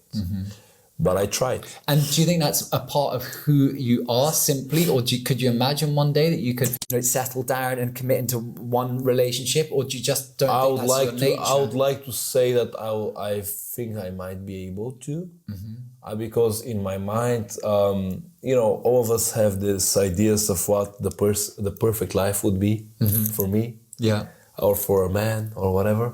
And I would really love to have like a more kind of traditional type of family with one person. Yeah. And so that is something you aspire to one day? I would love to. Yeah. And to have kids, because I don't want to raise my kids as a single parent. I would much rather to... And you're clear that you want kids? Yeah. Yeah. I want. I do. Yeah, and that's lovely. So it sounds like there was a question of time that the thing was, the love was deep, but you had other parts of your nature calling. I think it was great what we had, and she made me a little bit more like seeing myself, like working on my business a bit differently, because she was much better in her business than me, and valuing my worth a little bit more, because she was always telling me, you're selling yourself too cheap, you're selling yourself too cheap. What a wonderful thing. She sounds like just such a great person, especially to come into your life at this time. It's it's lovely that you moved to obviously talk about this seminal person in your life, and you've talked about different ones, including the ones that you have lost and the different influences and some of the buskers that you met in the early days and stuff. And she sounds so special. She was really wonderful. But at some point, like, honestly, being a full-time musician, especially playing on the street, which, like, in my reality is like, when I play on the street, I can have a show every day.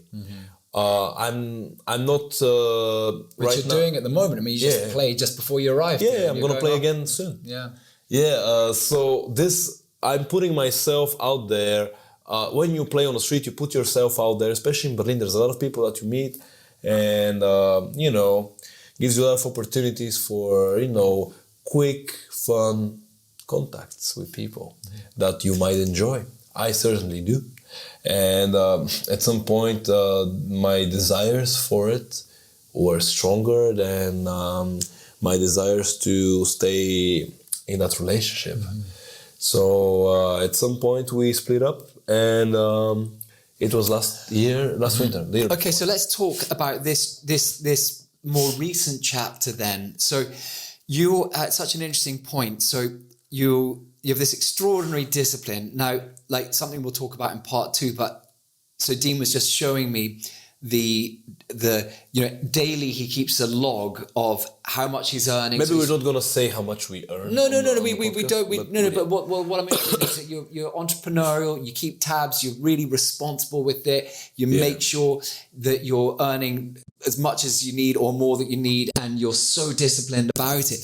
So that's a really interesting thing. So I'd like to talk about 2 things to draw this part to a close. One being the Berlin community, as in the one that I was and then the other part would be just towards the end to give a taste of the future for DeanisHome. Wonderful. And so first of all, maybe let's go into the community. This is very important. So I'd like you to sort of like give like someone who's curious about Berlin but doesn't know it. You're in the thick of the busking and the musical scene. Tell me about it. Describe it in words. Like throw in a couple of characters. I will. I just wanna can I say how I get back to the community? Tell me, please. Yeah. Yes, important. Because this was important for like my personal stuff. Because I told you earlier that I had a moment that I had my break with that community, and I decided purposely to not be part of it. Yeah. And I was kind of in the shadows. Like some of these people, they saw me playing whatever, but I was not interested in that community. I wasn't going to these events. I was not becoming friends with these people, which was a big mistake. So you dropped out of the network a little bit for a while. Yeah. For a few years, I was kind of outside of that, which was. But that's interesting. But you were still playing, but you were outside. Still playing. So were you just consciously not engaging with other buskers and people? Like how did it manifest practically? I was engaging with other buskers who I see in my immediate stuff. I had a network of buskers, but. But how would you describe you fell out of the scene? Was it more in your own mind? Or? I didn't want to play in these open mics in the small little bars in Neukölln and stuff like that. I wanted to just do your stuff, do my street music stuff, see how far I can take it this way.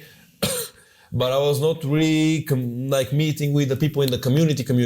I was just in the buskers bubble. And so how did you get back? How did I get back? Well, I'll tell you. When I did play a few gigs here and there, I met some people, but nothing really, like they were, of course, inviting me to events, and I was never going, because for me was always the question, do I play a show or do I watch a show? I'm gonna play a show. Yeah, but this is something I totally like relate with, especially for me, like post-pandemic. So I went into this sort of deep isolation project, and I sort of noticed one side of it's healthy because I was sort of like really going very far deep into myself spiritually, right to the base and the core of being. But then on the other hand, I realized that I'm also going into transition at the moment because I see that I've been saying no to certain things in life, including on a social level, which is one of the reasons why I was so moved and I'm so interested in the community. So that just to compare notes. Well, when I had my split with my ex-partner, I fell flat because when we split up, I realized I had nobody now because she was my everything. She was my mother, my father, she was your everybody. Guide. She was my person that I love and that loves me, that's there for me, I'm there for them. And when we split up, there was nobody there. How did that feel? Well, it was not, now we're 2023, so it was not last year, it's just before the beginning of last year. So it was like November, and I had a conversation with one of my good friends, who's a busker from Ireland. His name is Dylan Harcourt. He's a wonderful singer, songwriter, producer. No, singer, songwriter, and busker. And he was one of my best friends, and he went back, and we were talking on the phone, and he saw that I was kind of sad with the breakup and everything. And I never forget, I had a conversation with him in my flat just before he fled away, and he told me, Dean, you should bring more people into your life. Because he said that to you. Yeah, because in that time he was one of my only just 2-3 friends, and he said, yeah, but now I'm leaving. And he felt that you got? And he said, after I'm leaving, you have nobody. And I do have that problem with friends and especially with men because I have such a big issues with my father that for me it's much easier to make friendships with girls than with guys. With guys, I'm already kind of expecting them to provoke me and treat me bad, so I'm already a little bit more defensive. So that's with still men. in there for you. Sure, and it manifests also in a way that I'm kind of testing them. So if a guy becomes my friend, they have to kind of survive a test or something. Interesting. You know, which is not a great thing. But it's interesting that you can see it's in you. And yeah, of course, I can see it. And anyway, so he told me this, and he told me like, now I'm going, and you have nobody. And if you other than that, have a few friends, and if one goes away or something like this, you still have a few other friends to rely on, which will be much better for you. And I was like, interesting. And I thought about it, and a few months later, and it reached you what he said. It reached me. It struck me, and then I saw what was the feeling when it struck you? Well, I was like, just to describe it, because that's a really important thing that you said. When he told me this, it was like, you know that feeling when somebody says something that you don't like that idea, but it's actually right. Like somebody says something, like they tell you, for example, you don't want to hear it, but you need to hear it. You don't want to hear it, but you need to hear it. Yes, and also you don't want to believe it, but it's actually right. It's actually true. It's like then you have to go over you. It's like fuck, I have to actually make some adjustments in my life because what I'm doing is actually shit for me. It's not good for me.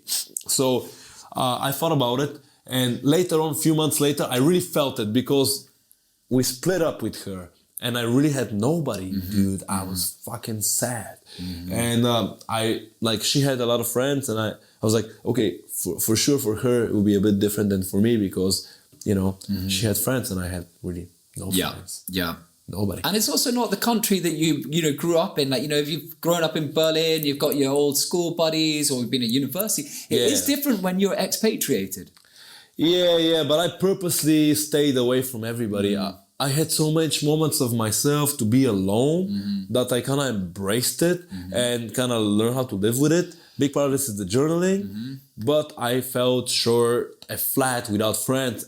But it's interesting if I could just butt in there because I think when you're a bit younger and you're going out on your path, you compensate for that loneliness with the sense of adventure. I am making my life, I am being raw, it's a bit painful, but I know that I'm on the adventure. Whereas you start getting older, loneliness takes a very different colour. Interesting. That's something I'm going to find out. I don't know about that. But I think you touched upon it. I think that's what you were touching.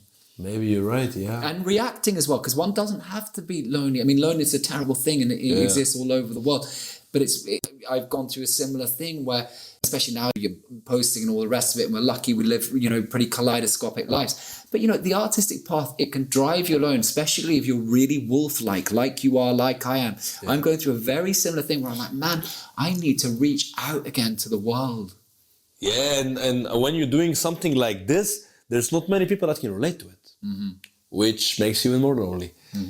But that winter that this thing happened, it was a very cold winter for me and very hard winter for me. And I found my rescue in music again. I started recording an album for her. Keep going. For myself, it's called Breakup Album. It's my newest release that I made last year. So what was it called?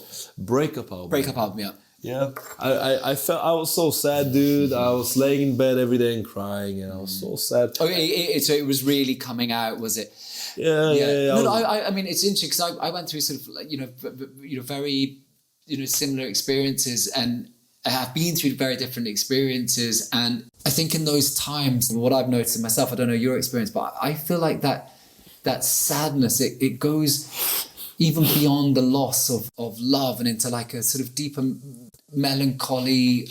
And for me, it went into despair at times, like, really just feeling so sort of cut off and isolated and alienated from the world. And then you always have to notice the challenge that you have at any given time in your life. And at that point, it's like, okay, how am I going to navigate through these waters? What is the path? And, and music is one of them. But the paradox is that music can also be the very same self-replicating thing that leads you back into the But music connects you with people. It does. No, but that's the great thing about how you're doing it, because you are also allowing it to bring you back into life. And it sounds like that was the difference, is that you were letting it build you a bridge. Yeah. What I did basically was I called my friend Scott Hildebrand, who is a wonderful... Scott is a great man. I don't know him like you do, but man, what a warm fella. You will meet him more and more. Yeah. But in that moment of my life, he was one of my few close friends. There's also Nate Bernardini, another singer-songwriter. Brian Grace, another singer-songwriter. Frida, another friend of mine who's a busker. So I contacted Scott and I called him and said, dude, I'm sad as fuck right now. You just came out and said, I don't know what to do. Tell me what to do. He said, lovely. And I told him, I'm laying in my bed crying day after day and I cannot get out of it. And he said, Dean, there's a song I wrote a few years ago, especially about that feeling. And the song is called Fill Up Your Cup.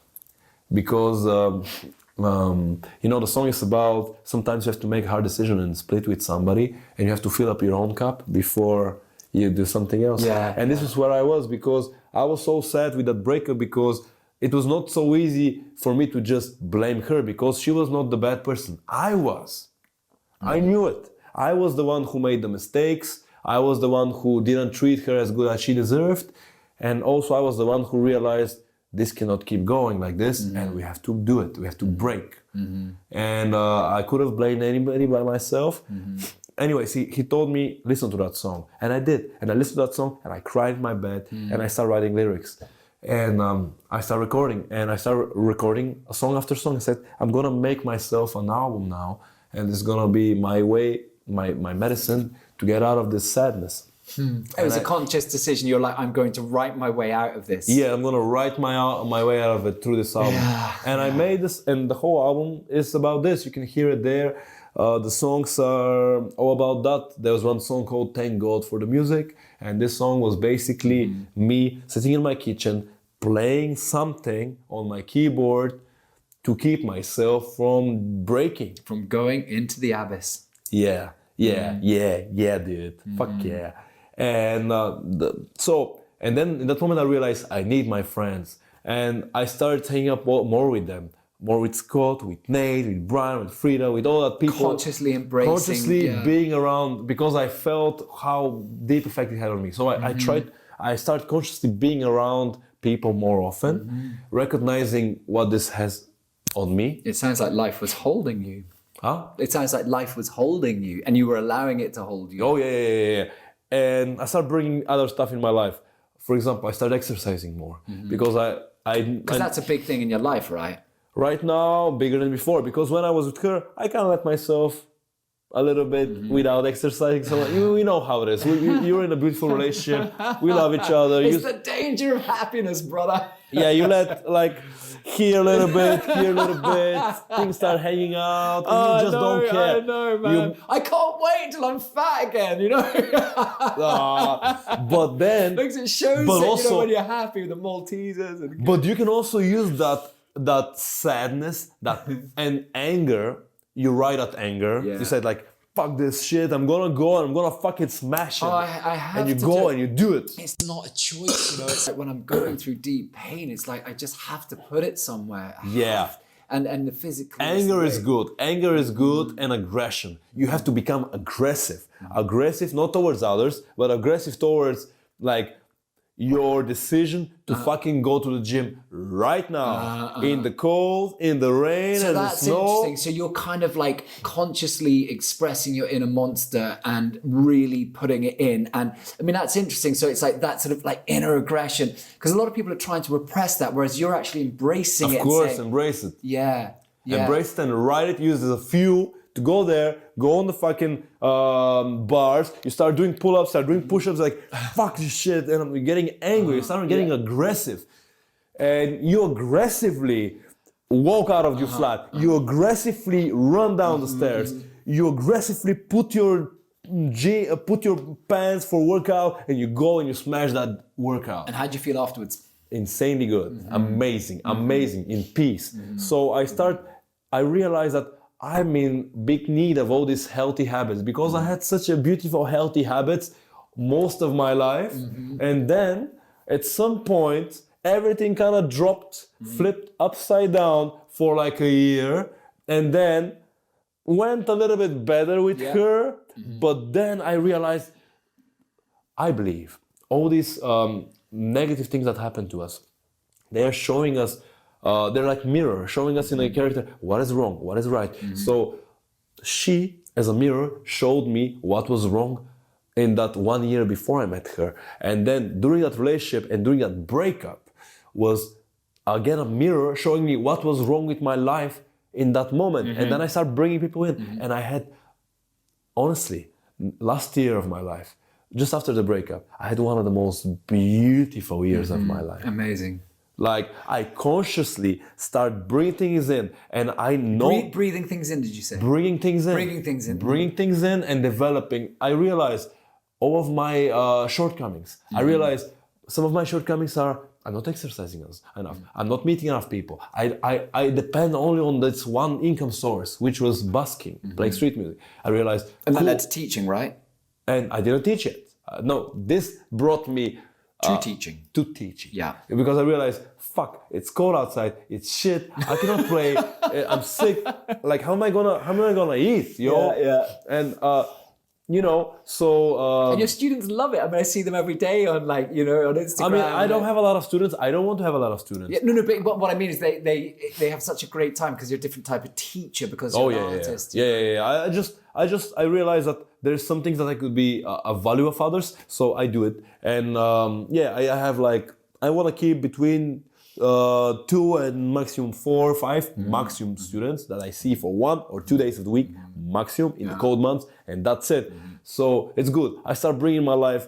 I had 3 income sources in that time. I had my teaching, I had my busking, and I had also producing. I started bringing people in. Oh, and great. I'm glad you do that as well because your music sounds so great as well. So hopefully it gets better and better. Well, it will do, but it's also you have to embrace something in order to create the pathway to stuff. And the thing is, you've got such a great network. I mean, one of the things that I find, in Berlin, which has been such a sort of joy, is that and people can't really teach you this, is that I came here in 2007. I was, years in the underground, merged to a major label for a while, lost the deal, had to reinvent myself. And right at that point of my breaking, if you like, one of my best friends said to me, you have so many transferable skills, you have no idea. And I was like, I just felt like a loser, you know what I mean? Because like how you can feel, I look at it differently now. But the thing is, you build these skills inside yourself that can go into so many other different areas. But one of the key things that you get if you're doing something, if you're really committed to an art scene, and especially like social media, which is something we'll talk about in part 2, but you create a network where I never had to build a website on my filming and my photography, never, because it's always been word of mouth, because I'm using social media, I'm out in the scene, and the word gets around. And so that's the kind of thing, is that life builds bridges for you in ways that you do not even know as you're building it. It's like, it's literally like you've got this vast river and it's under you and all the water is streaming through, and all the time you're thinking it's going to wash you away out into oblivion. But you are actually literally building that bridge as you go. And then at some point, it's like you realize you've built it all the way across. And people want to help out. Dude, and it sounds like they are helping you out. Yes, when you're selling, you asked me about the community in Berlin. I'm going to tell you now because before that, exactly. I didn't know. So let's use that as our sense of an ending. So you go ahead. Yeah, I want to say about the community right now because I have a sense of the community in the last year and a bit more, and the community is pretty good. What I'm doing right now is I met there's one guy. His name is Nate Bernardini. And he's another local legend. Yeah, completely. And a bringer together of. He's a person who has a very strong feeling of community, very strong.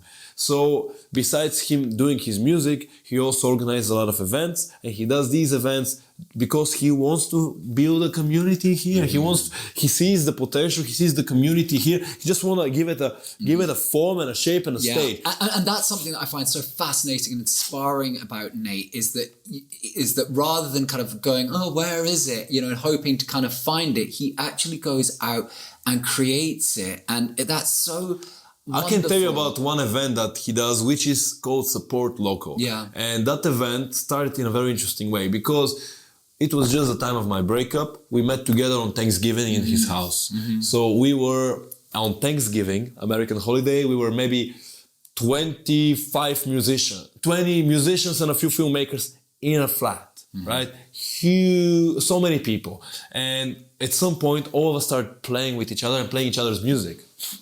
So there was guitars, bass, trumpet, cajon, everybody singing, and it was so wild, like it's 20 people singing each other's songs, that he said afterwards, what if we do this on stage? And he had this idea of this event where you take maybe 10, 15 different artists, everybody plays like 3 songs on stage with like a house band, and we call it the like support local event. So we can see local artists of the Berlin community, different genres from different places, playing their original music. So he started doing this event in Prachtwerk, and once a month or twice a month. And this was kind of the beginning of my entering into this like deeper community. Like honestly, I don't see it now as me being part of the community. Those people became my friends, and we started just hanging out more often. I just started allowing myself to see these people, and we go over each other's houses to eat food. We do shows together. We go in the summer to the lakes and we swim together in the lakes. We get together in each other's houses and we jam. It sounds like you're letting love back into your life and into your soul, Dean. Dude, I am trying, because you have to purposely do it. You have to purposely open up for it and do it. I don't know. Does this really answer your question? What it feels to be in a community? I don't know. It does. It could. It's a weird community, guys, because there's like all kind of different genres. There's rappers, there's songwriters, there's everything, producers. But the thing is, you can be part of a community if you understand that it's not only about you. You know, right. You don't want to be the best of them all. You want to become the best version of yourself. And you want to be able to lift other people up, and they lift you up, and I don't know, it kind of happens by itself. As you said with the bridge and the river, it kind of happens by itself. You just have to be cool with them, to be nice with them. If you recognize in yourself that you're being jealous, you have to recognize it and kill it. Yeah. If you realize that, that's it. Jealousy, you should not be jealous. I think I would say is the wrong word. Because what I mean is what's lovely is that you can recognize that certain emotions can come up and exist in any situation. Yeah. And you recognize that as soon as you try to should not feel it, it's like, well, you can't really tackle it and solve it. And what I love about what you're saying is you recognize when a feeling comes up and then you address it. Rather than saying, oh, it shouldn't be there, because you're not pushing something away. You know, but I also just really because so many people I love that transparency that you have in your life and your work about these dangerous feelings, or I should hide that from the world because they might judge me.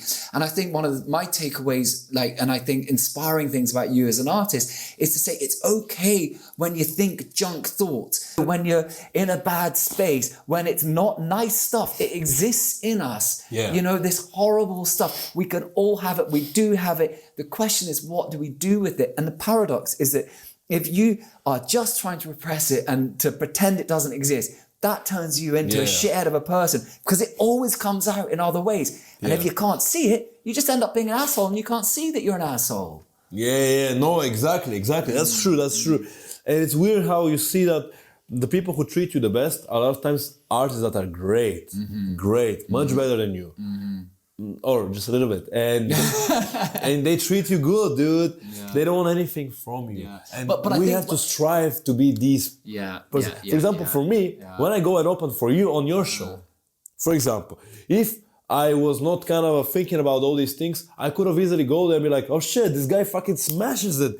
Getting angry and stuff like that. No, but I could have felt the same thing as well, because I know, because you treated me so. You treated me so well, and the reason you treated me so well, in my opinion, one of the reasons was that because you're a good artist too. You don't want anything from me. You don't want to be me. You want to be you. You're happy to be you. Dude, I want to see the world see you as the star you are. Dude, that is what I want. Seriously, that's why. That's why I hope, with all humility, but that's why the excitement of speaking to people is just. You can throw fire on each other's journeys, you know, and help each other. And I love what you're saying about the community, because this is the thing, is that it's too easy in the arts to be these like wolves and these independent things, muscling it out day by day. And I write, that sense of building each other up and sharing knowledge and tips and wanting the best for each other, because that lifts everyone up, including making you happy. And that's, it's such a nice way to bring it to an end. And it means that you fucking own it. Mm-hmm. Because if you are willing to share with me something that you know, means that you completely own it, and you're not like fucking defensive about it. Yeah. You're gonna show me how this camera works, how this thing works. You don't mind. Yeah, and when you start growing through the sharing, it's like when you're hoarding, it's a bit like this guy you were talking about, and he's going to sue you because he thought you were saying something that you said in your stage performance was too similar to him. I mean, it's just paranoia. It's like, the thing is that like you give everything you've got and you put it out. And if someone wants to try and steal something, that's absolutely fine. If they take it and they adapt it into their spirit and make it new, that is how it works. Exactly. That is the process. That is the alchemy. And the Beatles were doing that when, they were listening to, the rhythm and the blues and the rock and roll. And, every artist is feeding from everywhere. Yeah. And the things you can't hoard. And it's this paradox. It's like the more you give, the more the circle goes out and then it receives back to you. And it's like, it's not about pretending that we are all altruistic beings or thinking that we're all nihilistic hoarding. Like we've got the darknesses, we've got this light stuff in us. If you can unify these aspects and have them feeding from each other, it becomes so much more powerful. And it feels like, man, you're just to say, now that we're getting to the end, feels like you're in such a sort of state of, such an exciting state because of this self-knowledge that you've gained and this openness to your own spirit and through, and we'll talk about that in part 2. And so I just want to say, you've led us to this bridge of this part of you going into the future. And it's like, man, there's so much good stuff ahead for DeanisHome. It feels like you've just taken us to the beginning of your journey. Dude, it feels like the beginning of my journey because I felt like I really reinvented myself last year. Mm-hmm. And I felt I was out. I had to break some old habits. I had to develop new habits. And I'm experiencing a little renaissance of myself. And also with my music as well. Right. Yeah. It's I'm getting into a completely different space right now. Yeah, compared to last summer. Well, man, it's an absolute pleasure to have you here. Thank you so much. Really my pleasure to be here and to be your guest. Really, I really do. My absolute pleasure. This is DeanisHome. This is one of the great local legends. Now, please share all of this cool stuff that, it's so easy to forget the power you have as a supporter, as a friend, someone onlooking. And it's like, if you love what Dean's doing, please share his music, put it out, help circulate it into the world, because we need to be that for each other in this modern digital economy. We need to thrust each other and lift one another up. That's true. Thanks so much for the nice words. I really appreciate it. Really my pleasure to be here. And maybe just before we close the camera, I'm going to just plug in 2 gigs that I have coming. Yeah, and also, if you could also just say like your social media links where people can find you. You can find me online everywhere. If you just Google DeanisHome, one word altogether, DeanisHome, DeanisHome, just one word. I've got your head. Fuck yeah, you're gonna see my website. And on my social media, my Instagram is DeanisHome_music. He's never home, he's always on the streets. Yeah, actually, I never told you about why it's DeanisHome. Maybe I told you in the second part. But that's the name, DeanisHome underline music on Instagram, on Spotify, DeanisHome again. And Facebook as well, even though I'm not using it. YouTube as well, DeanisHome. Apple Music, everything. That's it. Book me for your show. I'm gonna make a fucking party for you and your guests. He's a one-man festival. Yeah, I am, and I can also bring a band with me if we have the budget. So I can also tell you my 2 biggest festivals that are coming for now. Should I? Yeah, go ahead, man. If you're in Berlin, there's one festival in May, in 26th of May. It's called Euphoria Festival. It's a street music festival organized by my friends Diana Lou, Tribubu, and Trouble Notes. And you're gonna see a lot of artists from everywhere. Shout out to the Trouble Notes. Fuck yeah, to all three of them. The bands. The second festival I wanna invite you is in June, 17 and 18 of June. It's called Zentopia. That was organized by my good friends from Zen Studios in Berlin, and it's like a pirate island that we're gonna have for 2 days. And there you're gonna see me playing with the bands. And on the first festival, I'm gonna go solo. And that's it. Thank you for listening to this. We're gonna keep going. Excellent. My pleasure.